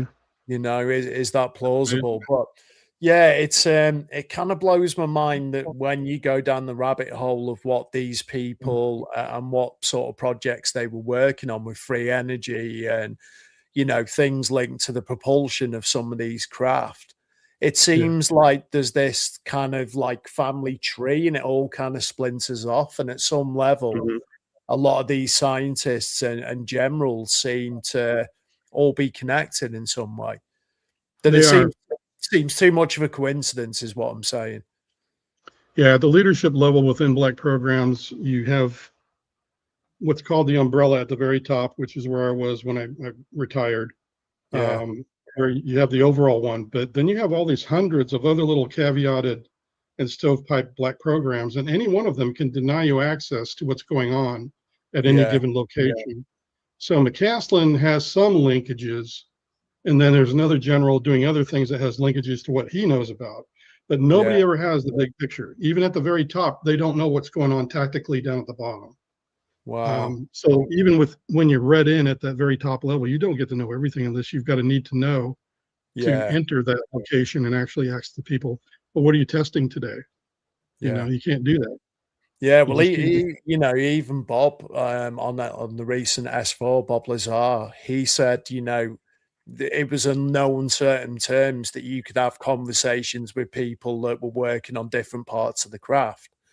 Right. If you did, you had to go to someone to kind of get first approval and kind of relay to them what the question was that you wanted to ask that individual. Exactly. Yeah, you had to have a reason, a stated reason, and then you'd either be given access or not. And that's it. Wow. What do you think to obviously Bob's story in terms of, his testimony, 30 years on, it stands to reason that, I know that. Go on. Lazar was a topic. No, Lazar was a topic. No, I was not there, first of all. He left the program before I entered it by about a year. So it was very close, but I didn't know of him, nor did I hear about him until after. This is what I think happened is he actually has been there.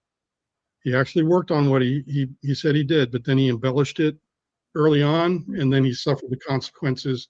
But now he's finally cleared up all of the problems he had as a young man. Yeah. And now he's truthfully trying to tell everything so to me, I fully back him. Yeah. And yes, he made a mistake early on. He might have embellished some stuff, but now he's reconciled all that and he's trying to get back and give back the truth of the matter. And I think that's an honorable thing. And I think we should listen to him. Yeah, absolutely. I second that. How much of the technology, obviously going back to, what was it, 1989, George Knapp wrote the story on Lazar. How much of the technology that Bob worked on or would have worked on back then, do you think still exists at Area 51 or S4? All of it. You think all of it? Wow. Yep. And they have, I think they've probably made a breakthrough or two on how to produce some of it. Yeah. but I think they are literally frying the brains of some of these pilots, Wow. as Sheehan has been saying. Yeah. Because I could see that happening. Yeah, there's a danger to operating some of these vehicles. Yeah, definitely. Did you obviously, you know, Bob speaks, and now is I believe it's on the periodic table about element 115. Did you ever come across any type of other element that is the power source for the propulsion of these craft when you were there? Just the tritium that I knew of from that one encounter in the desert. Had Yeah, I known that tritium was the byproduct of nuclear fusion, I would yeah, have directed him to another part of the Nellis test range where they did the nuclear tests. And it was yeah, probably chock full of what he wanted, because there's a big place up there that we used to drive by when we were on the far western side of the Nellis test range.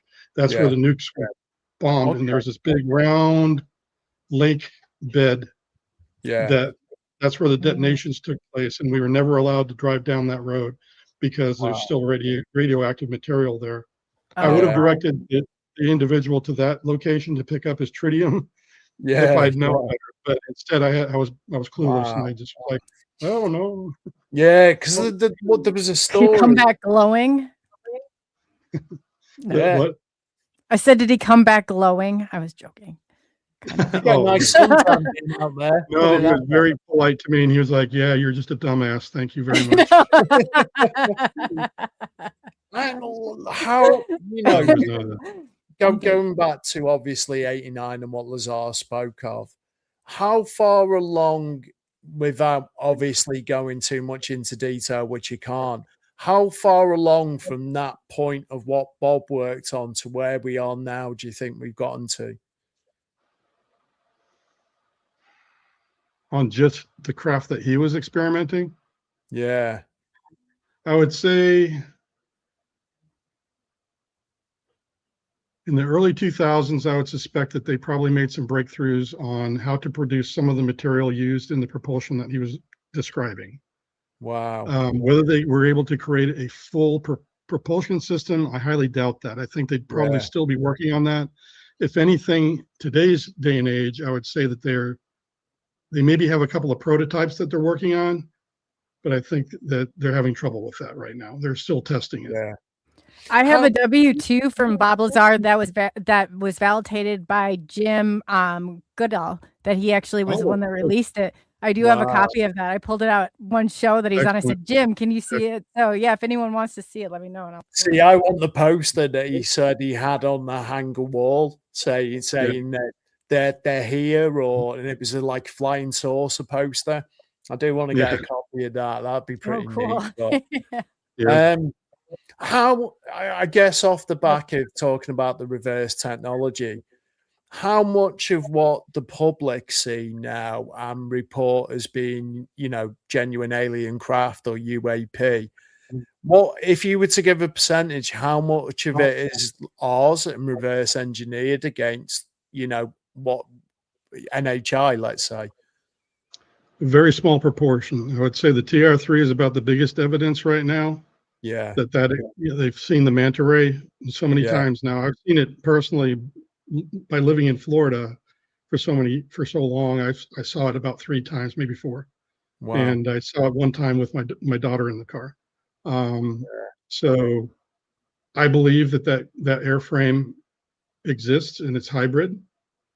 I saw it at one point just above my car, no more than about 40 or 50 feet above my car at one point. I had one Uh, above my house going back to when I was 14 years old. So I yes. saw the edge of the craft looking out the window because the light was kind of like, I guess, like when you have the police helicopter out and they got the searchlight on, Right. or when you have lightning strike near your bedroom window, let's say, and it illuminates. So I only saw the edge of this, but a buddy of mine because this would have been like 3:45 in the morning, June. So you got that midnight blue kind of sound. But one of the weird things is like, you know, breaking dawn you should be hearing the birds start singing. It was silent when I opened the window. Now, my Yep. buddy who was in the street behind, he had the inclination, he couldn't sleep, went to his bedroom window, And he said that this thing was the size of a football field that was over my house. And he said it didn't wash off, it didn't shoot up. It was just like you turn the lights off and it had gone. Yep.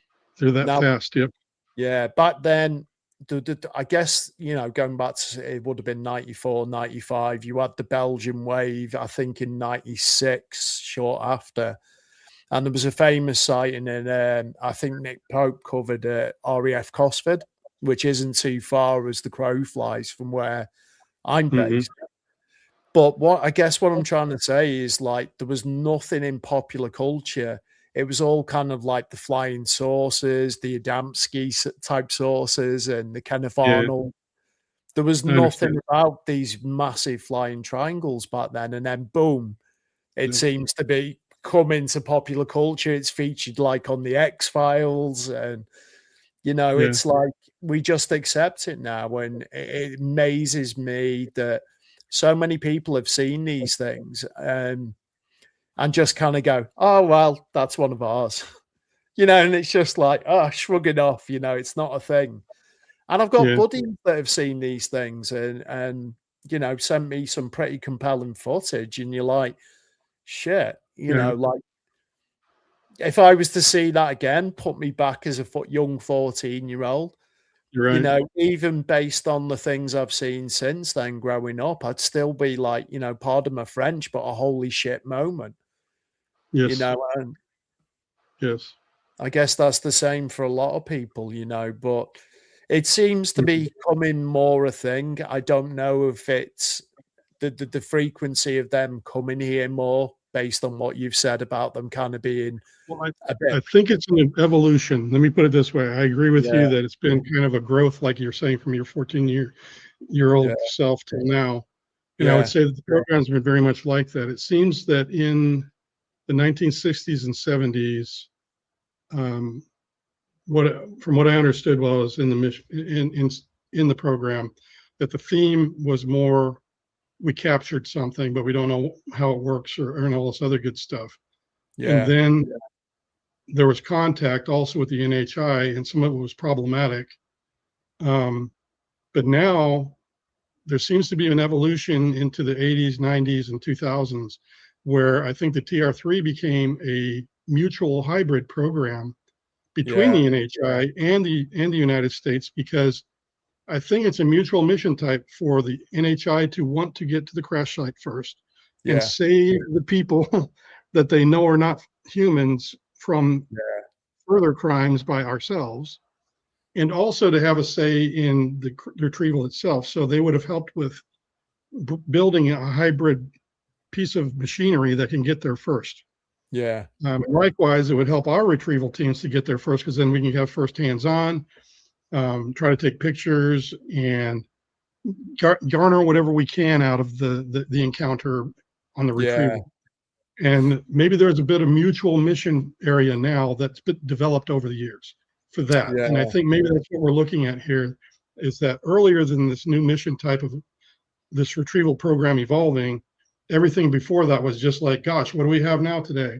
This fell down out of the sky today. Well, let's take a peek, What's the most obscure shape you've seen for one of these UAPs in your understanding? Obviously, was when I was living in San Jose, California, and it was in December, and I remember that all the adults were out around the Christmas tree talking, and I went in my room, the lights were out, my windows were, or not, the window wasn't open, but the curtains were open, and this craft came in from what looked like orbit down and ended up over my friend Eddie's house at the bottom of the hill, and it looked like a red light at first. Then there was a flash of white light, and then all of a sudden there was this drop of mercury just hanging in the air, about 30 or 40 foot in diameter, and it had this weird appendage that stuck out the near the nose that looked like one of the shark fin kind of antennas for radios. It wasn't aerodynamic. Well, it looked aerodynamic, but it wasn't big enough to like support the craft flying. It was more like it was a sensor or something. And it was sticking out. And I've never seen that shape in any diagram, never seen anything in any of the encounters that came close to what I saw that day. Wow, that's incredible. That's incredible. Like I've seen videos of things similarly that are completely obscure, kind of defy what we understand as being our physics up to now. I Mhm. guess how much of like our science institutions and the physics side of it will have to be rewrote when this does come out? A lot. A lot. I think even the academia has been told to shut their mouths. Yeah, I think so too. And our histories are going to probably need to be rewritten Yeah, as well. It's going to affect a lot of things that we think we know. yeah. Do you think religion's going to be a big one of that? Or I think at organized first religion? people are going to argue back and forth, but I think when I look at the scriptures, I'm like, because I was very into the reading the Bible before I went in, and Yeah. probably my closest time that I feel like that was me when I was really getting to know who God was. And I read the Yeah. Bible front to back, every Yeah. stinking page. I did not miss a stinking page. Yeah. And it rocked my world when I got into the legacy program. And then afterwards, after I'd had time to think about it and try to absorb it all, I was like, let me reread my Bible again. I reread my Bible and I'm like, holy crap. All I Yeah. did was see the reality of what's already been here the whole freaking time. And I just was Yeah. told by my pastor not to think about this, that all angels are fluffy clouds. Yeah. Pink, by the way, pink fluffy clouds, and they cannot possibly have a corporeal body. And I just believed it that way. But now I I'm went looking through a at it. very similar type experience to that, where I started looking at scripture completely different, kind of like through a new set of eyes. And I felt so dumbfounded that, I'd kind of looked at this stuff previously because my mum was, when she was alive, was a very religious woman, Christian. And it was kind of like re-educating yourself on a lot of what is there and has been roped since the dawn of time. And Yes. you're kind of like, that makes sense. And you have that wow moment where the penny drops. Yes. I guess another question I wanted to ask, I've not heard. I've only got about 5 or 10 minutes, guys, by the way. Yeah, that's cool. But I wanted to ask you about the orbs, because we see the structured craft. I've had experiences with these orbs where you zoom in and there's almost like static energy that exists in them.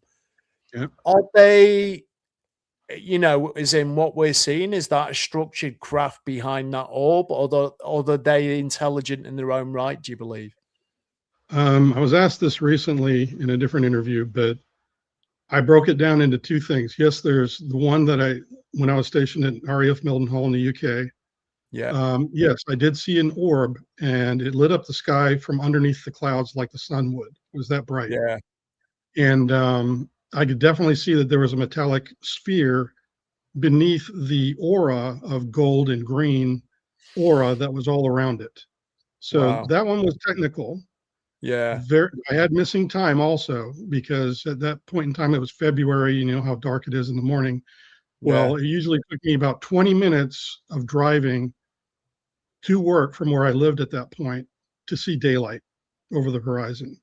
Wow. And here it was, pitch dark when I encountered the object, and then all of a sudden it was daybreak and the object was still there.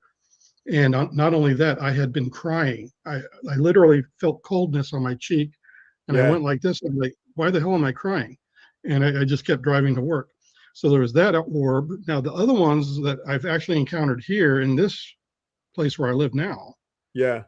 I was sitting here during a blackout, which was about 2 days long, and I was just sitting out on my couch in the living room in the evening, and out on my back porch, because I can see all the way from my living room out past my kitchen and through a window onto the back porch. This freaking softball-sized orb came in as if the door and glass and the blinds were not there. It was as if nothing existed for it. It just came right in. Wow. And passed into my house. It disappeared for a moment, then it reappeared about 3 or 4 feet from me, right in front of my face. And I get this telepathic message: don't come any closer, it is dangerous for you. Yeah. Is what was told to me by this orb. And at the same time, I feel it's sentient. I feel like it has a life of its own. So, Yeah. and it's totally, Yeah, and to me, there was no structure though. It was all plasma. That's nuts. That reminds me of the story. I think it's in Skinwalkers of the Pentagon that Gary Nolan covered about the physiological effects of where it goes through the guy's shoulder. And I think he ended up with some sort of weird type of like breast cancer. And also lost all the hair on one side of his body. I need my breath. I'm not going to touch it. Yeah. Do you think, because I've heard, and just in closing, do you think that this is a byproduct of coming into contact with the phenomenon, or do you think it's like a malevolence, as in the intent is in some way to harm us? Here's just the way I think about it. And I said this the other night too. A photon of light does not look at itself on the timeline that we are in. It can see itself from beginning to end, even though it's a billion years, that all of those years that it's in existence, that's all it knows. It doesn't know a beginning of time. It doesn't know an end of time. Right. I think that if we are creatures of light and our soul is the part that holds that light, and that this body is just a corporeal vessel of some kind, as Nazar says, we're containers, that maybe that is the part of us that's eternal, because we are light at the end of our life, and it's finally released back into that realm. And to me, that's what it is. That's what it is. It's funny you should say that, because I remember Anna Paulina Luna sharing a tweet, and I think it was about like evolution of angels, or like a hierarchy, and it was to do with like these orbs that people see. And for all the sort of positive, and I speak for myself now, my encounters with these things have only ever been positive. My fight or flight has never kicked in, other than on one occasion, but that was something different.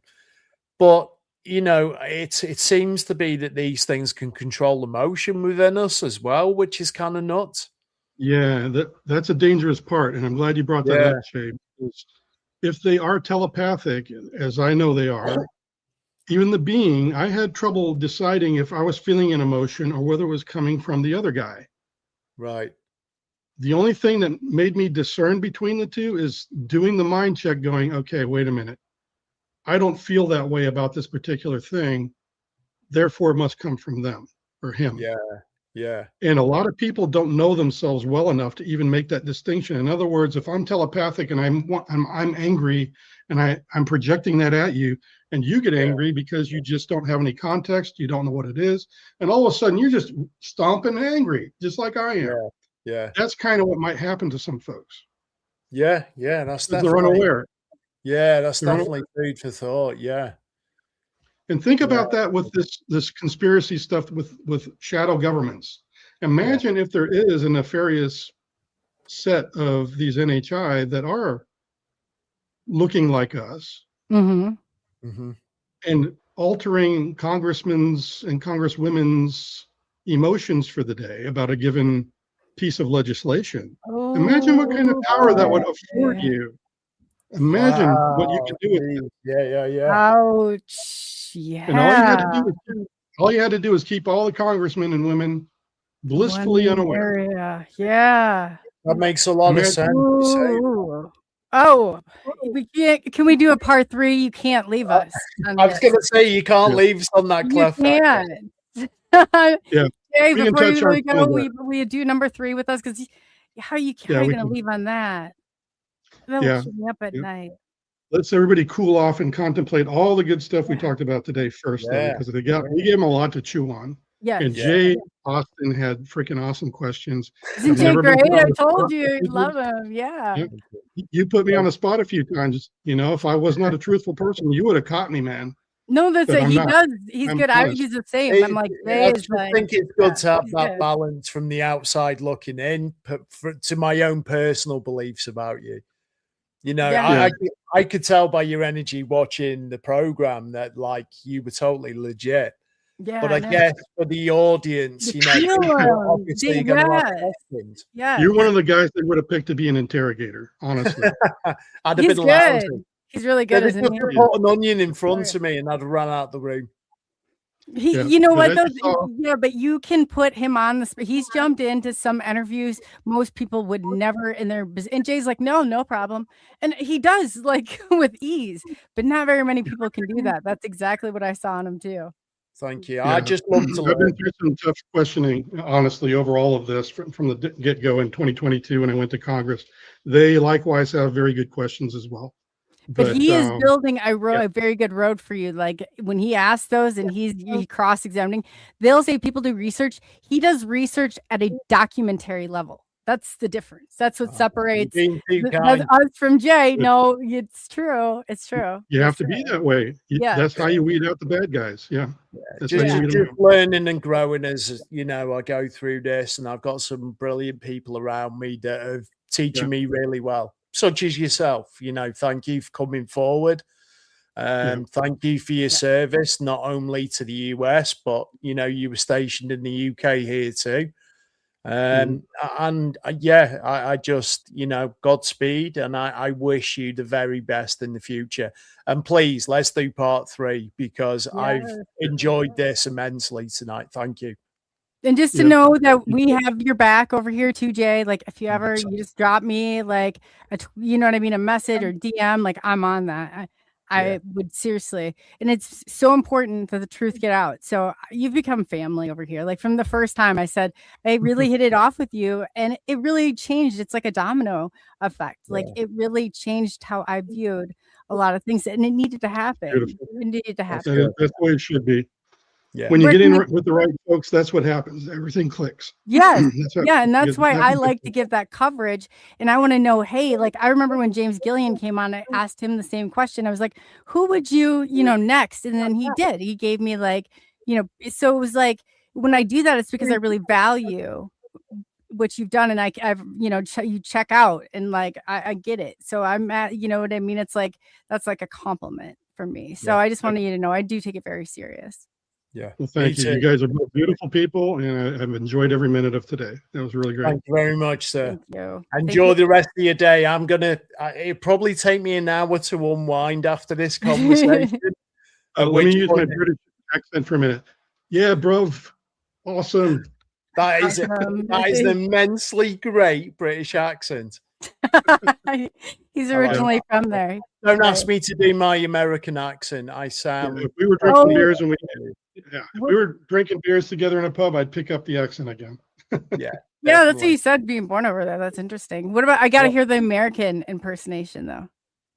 I got to hear it. You said I've always wondered this, and you actually reminded me to ask somebody. It's just been I was asked this recently, and the guys from the US laughed me out of the building. No, we got to hear it. You know, like when you're put on the spot, and for some dumbass reason, the only thing I could go is go rooting and tooting, and they were like, "Dude, you sound Scottish." You do. With a hint of Indian mixed in there, so. Yeah, it wasn't. Well, you know how I had to kill my English accent is because people were beating me up on the playground when I was like in 4th grade because the girls thought that my accent was awesome and they were all like, "Oh, I love you, my little British boy." Oh, so I had to change it up quick, and that's why I stopped the accent really good.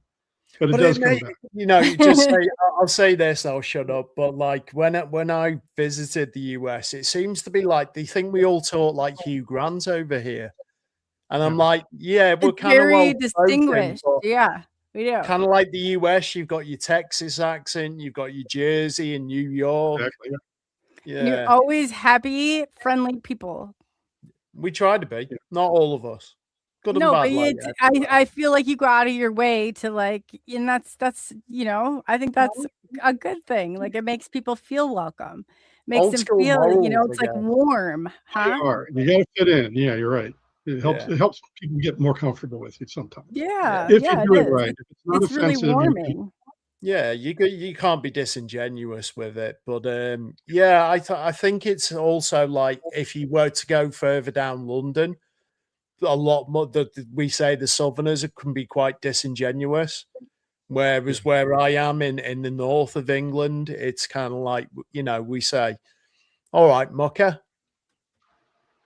Yeah. And it's on the What does accent. that mean? Mucker, mate, Yeah. pal, buddy. And you don't want to hear how me and Mr. Williams talk to each other. He- Where are each right. from? We call Here's each other youth. My nan used to say this to me sometimes when she was telling a joke, but I this have was no part idea of the what you're joke. They'd saying. say, skinny young tiad with breeches hanging down to heels. Yeah. You know what that means, right? Yeah, I do. Yeah. Oh my She used to- gosh! yeah. He used Wow. to speak, I think that's what do they call that? From what region? It's like near Wales, I think. Yeah. It's I was in Alienate's chat, and I can't remember how it was, but I was like, I couldn't understand like when they'd say that, and I put that in there. I took so much flack. Somebody said that I needed like a motorboard from my university, and I was like, here in America, motorboard means something totally different. You don't Yeah. think it's like a cap you wear. And I said, oh, I have more than one of those because I have my graduate degree. And he said, then he's like, yeah, because you're institutionalized. And I was like, oh man, this is a brutal group in here. But yeah, That's sometimes funny. you guys will say, yeah, I can tell that there's definitely a language barrier. For Yeah, some we of them. like in the UK, we tend to like copy everything you guys do that's cool anyway. It's crap, like I gotta go.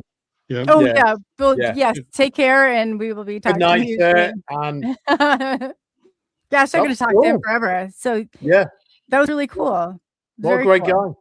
What a great guy. Yeah.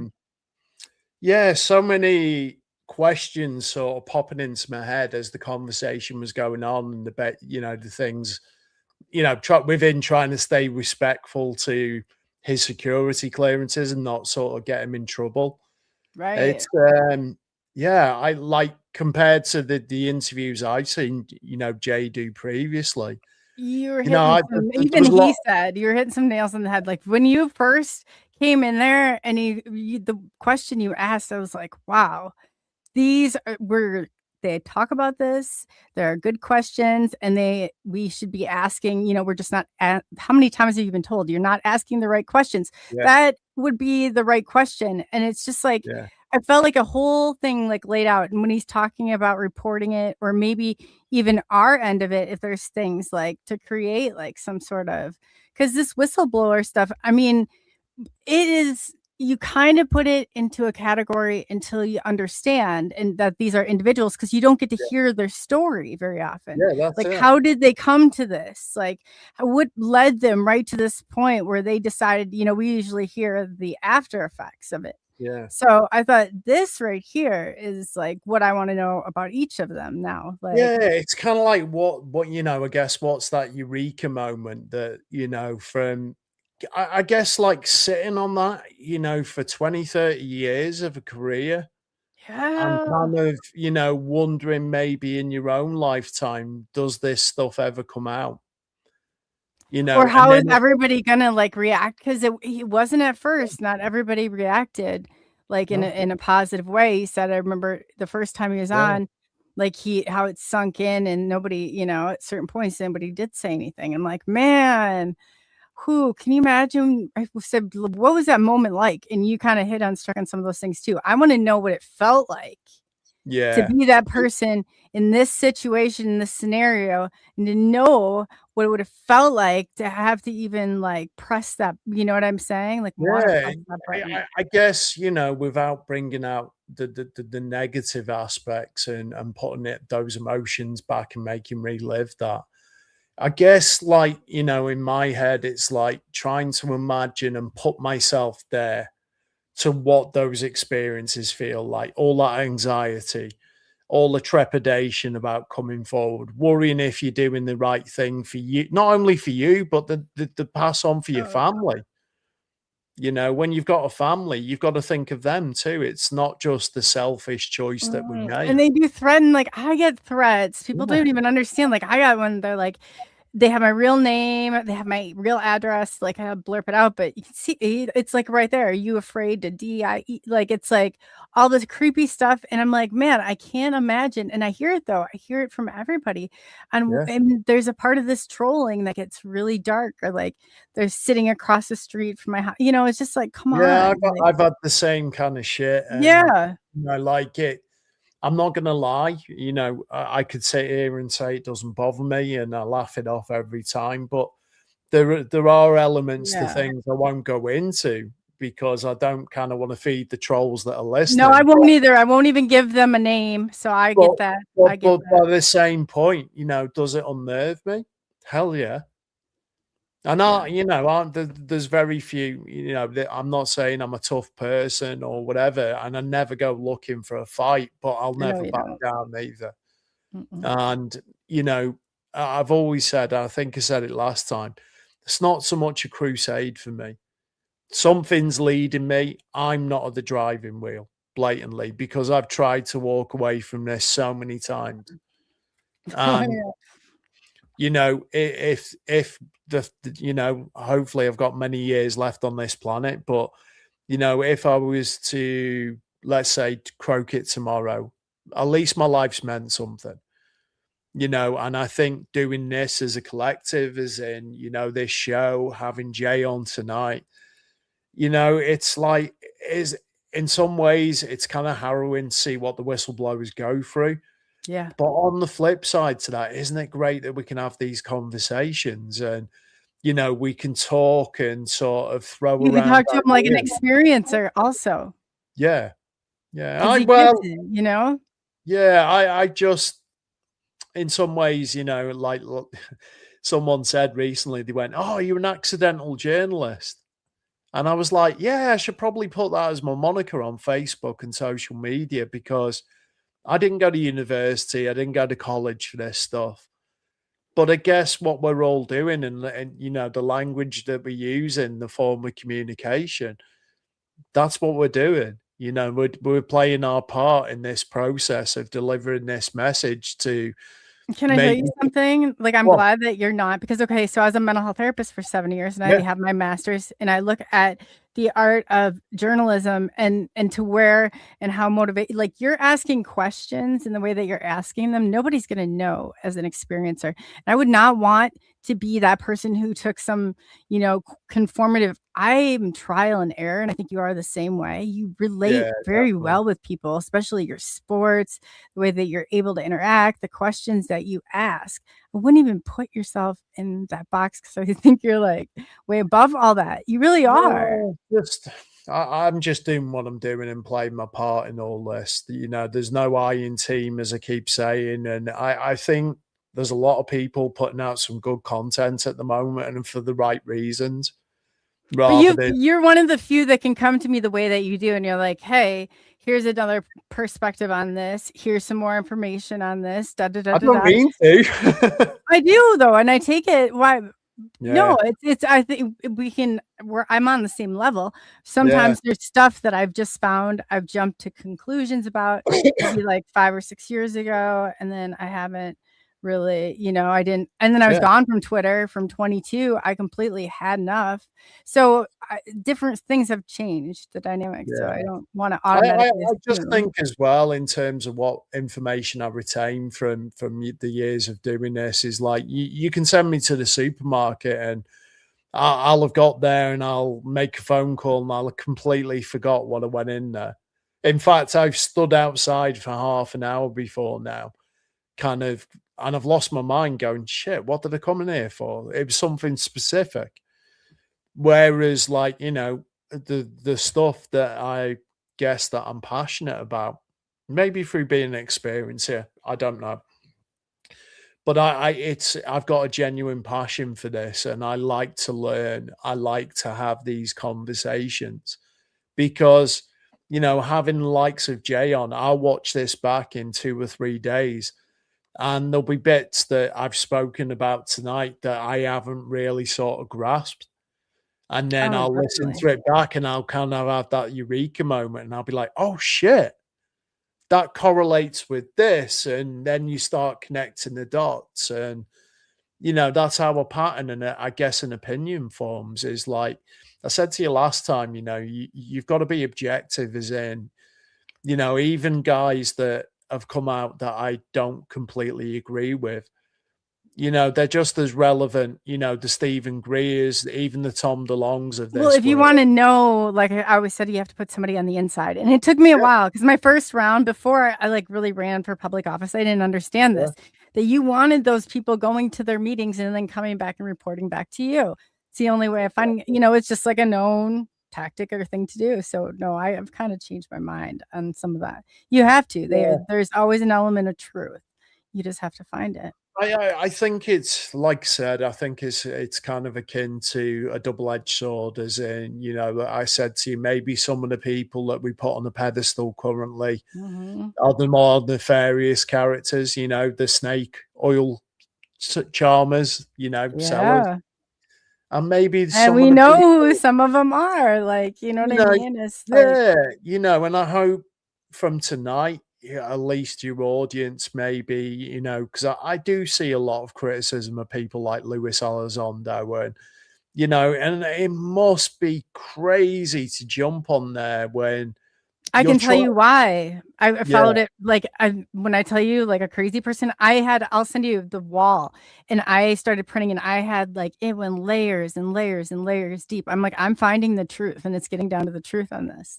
I'll tell you where I got hung up on them at, and I can tell you, I'm like, I've got it all. As you'll be like, this is like an insane asylum.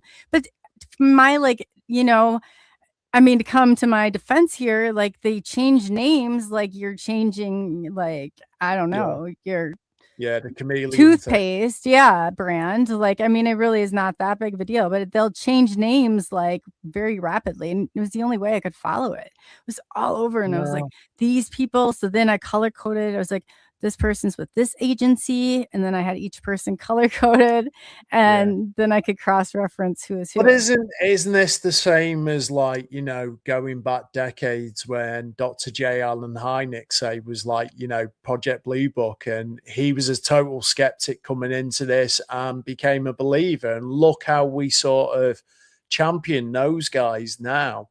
Whereas at the time you might have said, well, this guy's a disinformation agent, and they're putting this to the community to muddy the waters, and it's like you've got to kind of wait for the finish line, I guess, to then make judgment on some of these folks. Do you want to see my wall just really quickly? I have to, for some reason it pulled up, but this is you can't even see the whole thing. These are the agencies. That would drive my OCD crazy, They're the layers upon layers upon layers upon layers. Yeah. Oh my goodness. That was not even, I have a whole other section of it, and it was like layers deep, I swear to you. Oh, geez. That's mental. That's mental. I know. Hey. That's what happened when I ran into a UFO. I went from like having to worry about really nothing during the day to solving. Yeah, that's exactly what happened. Yeah, it drives you crazy. That's why I do normal stuff in addition to doing this. I have to keep sanity. Now I can. In the beginning, I was too consumed. I was like obsessed with finding, Oh, I'm still obsessed, but like it's like I have my switch off time where I have what I call social media detoxes, and it seems to be working for me. So why change that up? And it does become more controllable, doesn't it? It's like, definitely. Well, I don't have to. I used to go from like 7 years sitting out there every single night, and like if there was like a light that moved, so then once I gave up that routine, I mean, it was like, wow, every single night it was like dead middle of winter, I'd have like a space heater, and I'm like, really? Yeah, I was crazy. Wow. That's crazy. Try being in the UK. You'd have Ian Muffs, the full shebang, Oh God. Yeah. I did. Why did you do that too? Yeah. Like, I was trying to figure out different ways, even on a mirror. Like I had to like hello cut out. I swear to God. Yeah, the times this is right in the beginning. Okay, like you don't know any different, but that's one of the things. Or like I blacked out with on a mirror, like welcome and like tape, like you get from. I swear to God. I can't. I've never even talked about this, but this is like the very funny. Like first beginning, how can I get their attention? I'm trying Yeah, any way yeah. possible. So Me too, like laser pens and, yeah. you know, Oh yeah. from the Oh my cat god. toys to spending, I guess, the equivalent of $150 on something that's totally illegal. And Tactical lights. I yeah, know. yeah, you can shine it on something that can burn a hole through Yeah, something. it starts it on fire. No, I fell asleep with one in my pocket and it burned through my pant. Like I swear to you, swear to God, I had one. Don't. It's like, you know, the I amount of didn't turn times, the key off and I the like right amount on of that times, switch. the amount of times I've been on a Skywatch, lay on a picnic blanket in the middle of nowhere, and I'm with a girlfriend or something, and she's like, "Let me have a go with a laser pen," and I'm like, "Oh shit, that's an aeroplane! No, no, no, you shouldn't be shining at that. Like you're gonna get me arrested." And they're like, "Oh, Oh how my come?" And gosh, I'm like, that is "Yeah, so it's funny. kind of slightly illegal, but It's just, I always say you on got that, to beg for forgiveness later. oh, Just, definitely, you laugh about it, you know, I later on. know. Fortunately, touch wood, there's been no authorities come to my door about anything like I that. had one. I had one that strobed a certain way. I'm not even joking. It brought black helicopters down. I did it like 5 times, and I'm like, "Oh my god, this is crazy!" So I called my brother, and I Like was like, burst of "Eric, light. do you Yeah, have to?" It was a way that it was. I tried other ones. I had probably a collection. Christos Rapallo, he did yeah, the Curse of the Man Who Sees UFOs on Netflix. So I was talking to him, and he was helping me on signaling out of like Monterey Bay is where he was doing it. So yeah. he's like telling me all this stuff, and I'm like, "Oh my god!" It was seriously. It was the neighbors had to have been like, "What is she doing out there?" I mean, Yeah. I have Fine a print. whole selection. One was so big, it looked like the strobe light from the casino downtown. You could not tell the difference in the size. It's funny you should say that. I remember having Dr. Greer's C5 app on my iPhone, so iOS. And like, if you've heard those crazy crop circle tones and the Mount Shasta Mhm. tones, and there's me playing them through a Bluetooth speaker in my back garden in the summertime, so the neighbors' windows are open at like 2 a.m. in the morning. And now I kind of think back and I think, oh shucks. Like they must have thought I was completely like the weird guy in the neighborhood that's like, you know, trying to, I don't know, maybe like calling foxes or rabbits or hedgehogs or whatever, you know, the local cat, stray cats, who knows? But You're probably yeah, like, they must "Oh have like, boy, he oh just my had an goodness. episode again." Like, yeah, what the hell do they like? People are Yeah, crazy. They wrap yeah, their mind around it. I'm definitely crazy. I'm a Mm. testament to that. But I I've said made, that you know your own crazy, and it's not yeah, that crazy. It's like, I've made friends with knowing that I'm a little bit weird. who doesn't get into that's their thing? I always say that's Yeah, because you were born on a certain day at a certain hour. So you like you get that weirdness. Everybody has. yeah, And we're I all love if we it. didn't, we just all be like the same, and that would be really, really boring. Yeah, I embrace it Right. now. It's like, you know, like I said to you, it's quite blatantly obvious that I'm not in control of the steering wheel. So Mhm. wherever this takes me, wherever it leads, you know, I'm along Oh, for the journey. oh. You, okay, yeah. You need to we're something you just said right there is very interesting because David Hunt, I'm gonna set up an Yeah, interview with because something you just said there, and he talks about it in his ET contact. How in two, it's crazy to hear how much further that you guys have gotten over in the UK. I'm not sure, like in it's like the stuff. I feel like we should, since we're both experiencers, this is really cool actually. That we should always save time at the end of our show to talk about like these little things that yeah, experiencers definitely. are gonna, you know what I mean? This Yeah, is definitely. this is so cool when somebody can relate like to that. Yeah. Like it just literally like gets me so excited and happy because it's And hard. I always say it with a smile on my face, and I kind of make light of a lot of the things that, you know, synchronicities or coincidences in my life, because, you know, I guess that's how I deal with the woo, or the phenomenon, let's call it that. Is like, I like to, you know, we have this cheeky chappy thing in the Mhm. UK, and you know, maybe that works for me. Maybe that's how I sort of, my brain deciphers a lot of this stuff, because, you know, like talking about the guy that I saw his face change earlier, you know, like I've questioned myself so many times on that. Do you You know know, where, John Walson's has video footage of it? I was going to get it and include you in the yeah, group. So that may it, be that it, good it, confirmation. please do, please share it. And it's Mhm. weird because a girl mate of mine, she'll probably be listening to this later on, but she went to New Zealand recently to visit family, and without even relaying my story, her uncle basically brought up a time where he was living in North Wales because they immigrated, and he'd only had one pint of beer in a pub, and he saw this guy's face change, and he described it, Oh. the interface, in exactly the same. And it was only because the time difference between New Zealand and here that we didn't get to have like a conversation. But isn't it weird that I'd only told her that story maybe 2 months prior to that? Can You we know, find somebody that would give their testimony, even if we didn't show their face, that you could verify it, or I could verify it? I know Robbie spoke about it recently on the podcast where he was with a girlfriend of his, and I think, you know, they maybe romantically linked at the time before he got married, and he said he saw her change. And someone else, I won't name Well, them. being you're really good friends with him, would he at least like do? I mean, even if he didn't have to do a live, I know he's busy, whatever, but live would be better. Yeah, You know, like just like that. something in an interview to release on it. Probably I you think have it's to great. be a pre-record if Mhm. you know, I could convince him to come on. Yeah, and you I gotta like mean, really try and work up like tears. Like you have to have this testimony.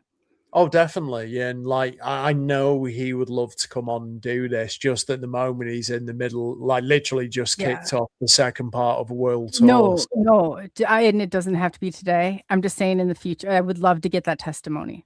oh God, I literally, it's 1:05 in the morning now. So like, I No, couldn't not do now. as much as I wanted to. No, Like, no. I mean, like eventually when he's able to do it, like I would love that to have it on. You know what I'm saying? I think it's that important where I have not been able to talk to anybody. yeah, So, and I'm going to start looking too to see if, because it's more and more it's being talked about, because I think, and I've heard it. So, yeah. yeah, I'm going to start to look for somebody who I think that would be a great. That'd be an interesting show. And I think, like, you know, from the audience sort of looking in on this, you know, or anyone that's skeptical about this. And I get it, because like I said before, I saw that with my own eyes. It was too far of a stretch for me to conceive, Yeah. you know. And then since then, you know, like Billy Corgan from the Smashing Pumpkins was on Joe Rogan. He speaks about this at the end of that interview. I was put in touch with someone in Canada, because I only told a few people about this after the incident had happened. Because for one, you know, who you going to tell this to that they don't look at you sideways like your cheese has completely slid off the cracker? And two, you know, it opens such a can of worms on, like, you know, it goes way beyond the whole like UFO and seeing the nuts and bolts craft or the orbs or whatever. So it was a game changer for me in my education into this. And maybe I was just, you know, maybe that's part of the journey, is that you were shown this glimpse to another reality. Yeah. So who knows? Who knows Who what the knows? answers are or the reasons for the timing? I don't know.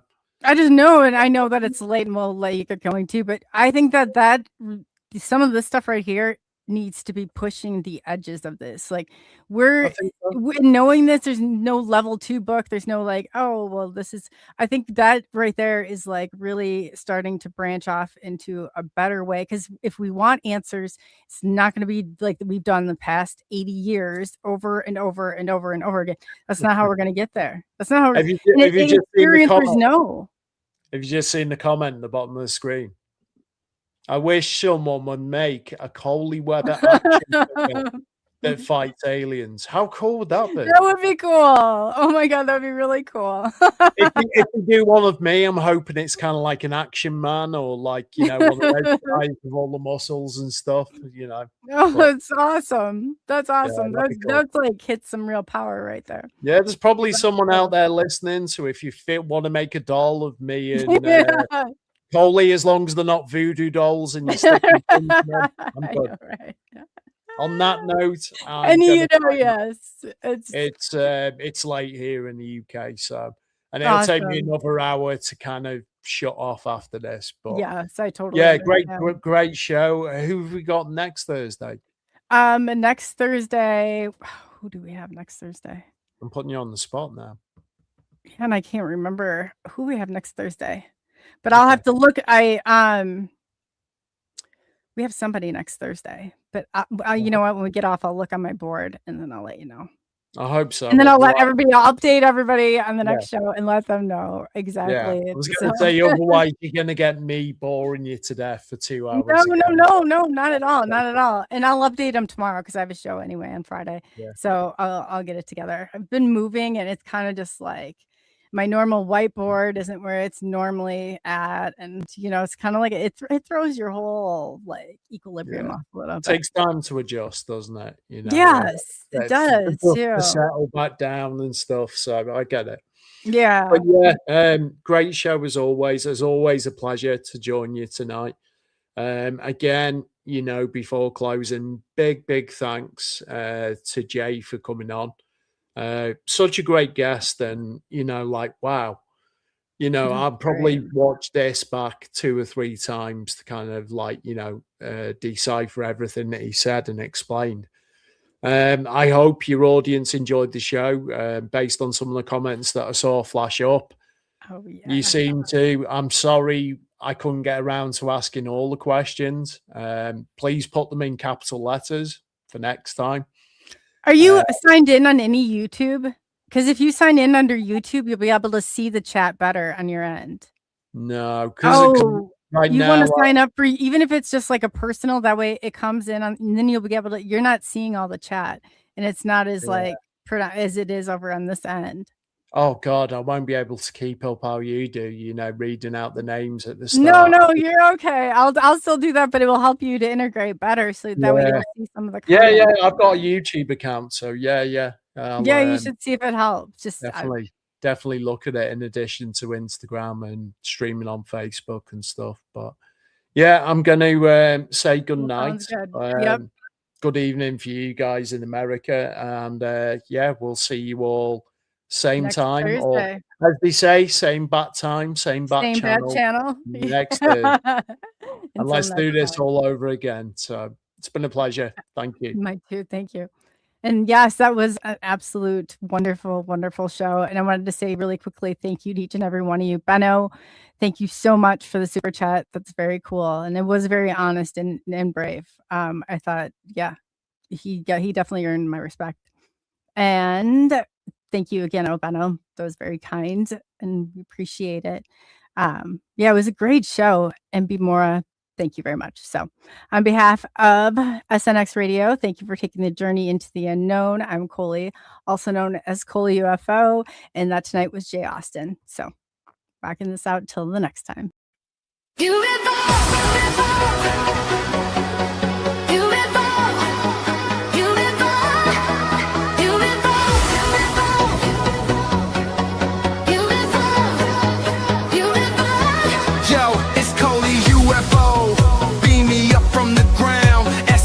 Radio blasting, truths coming down beyond the stars.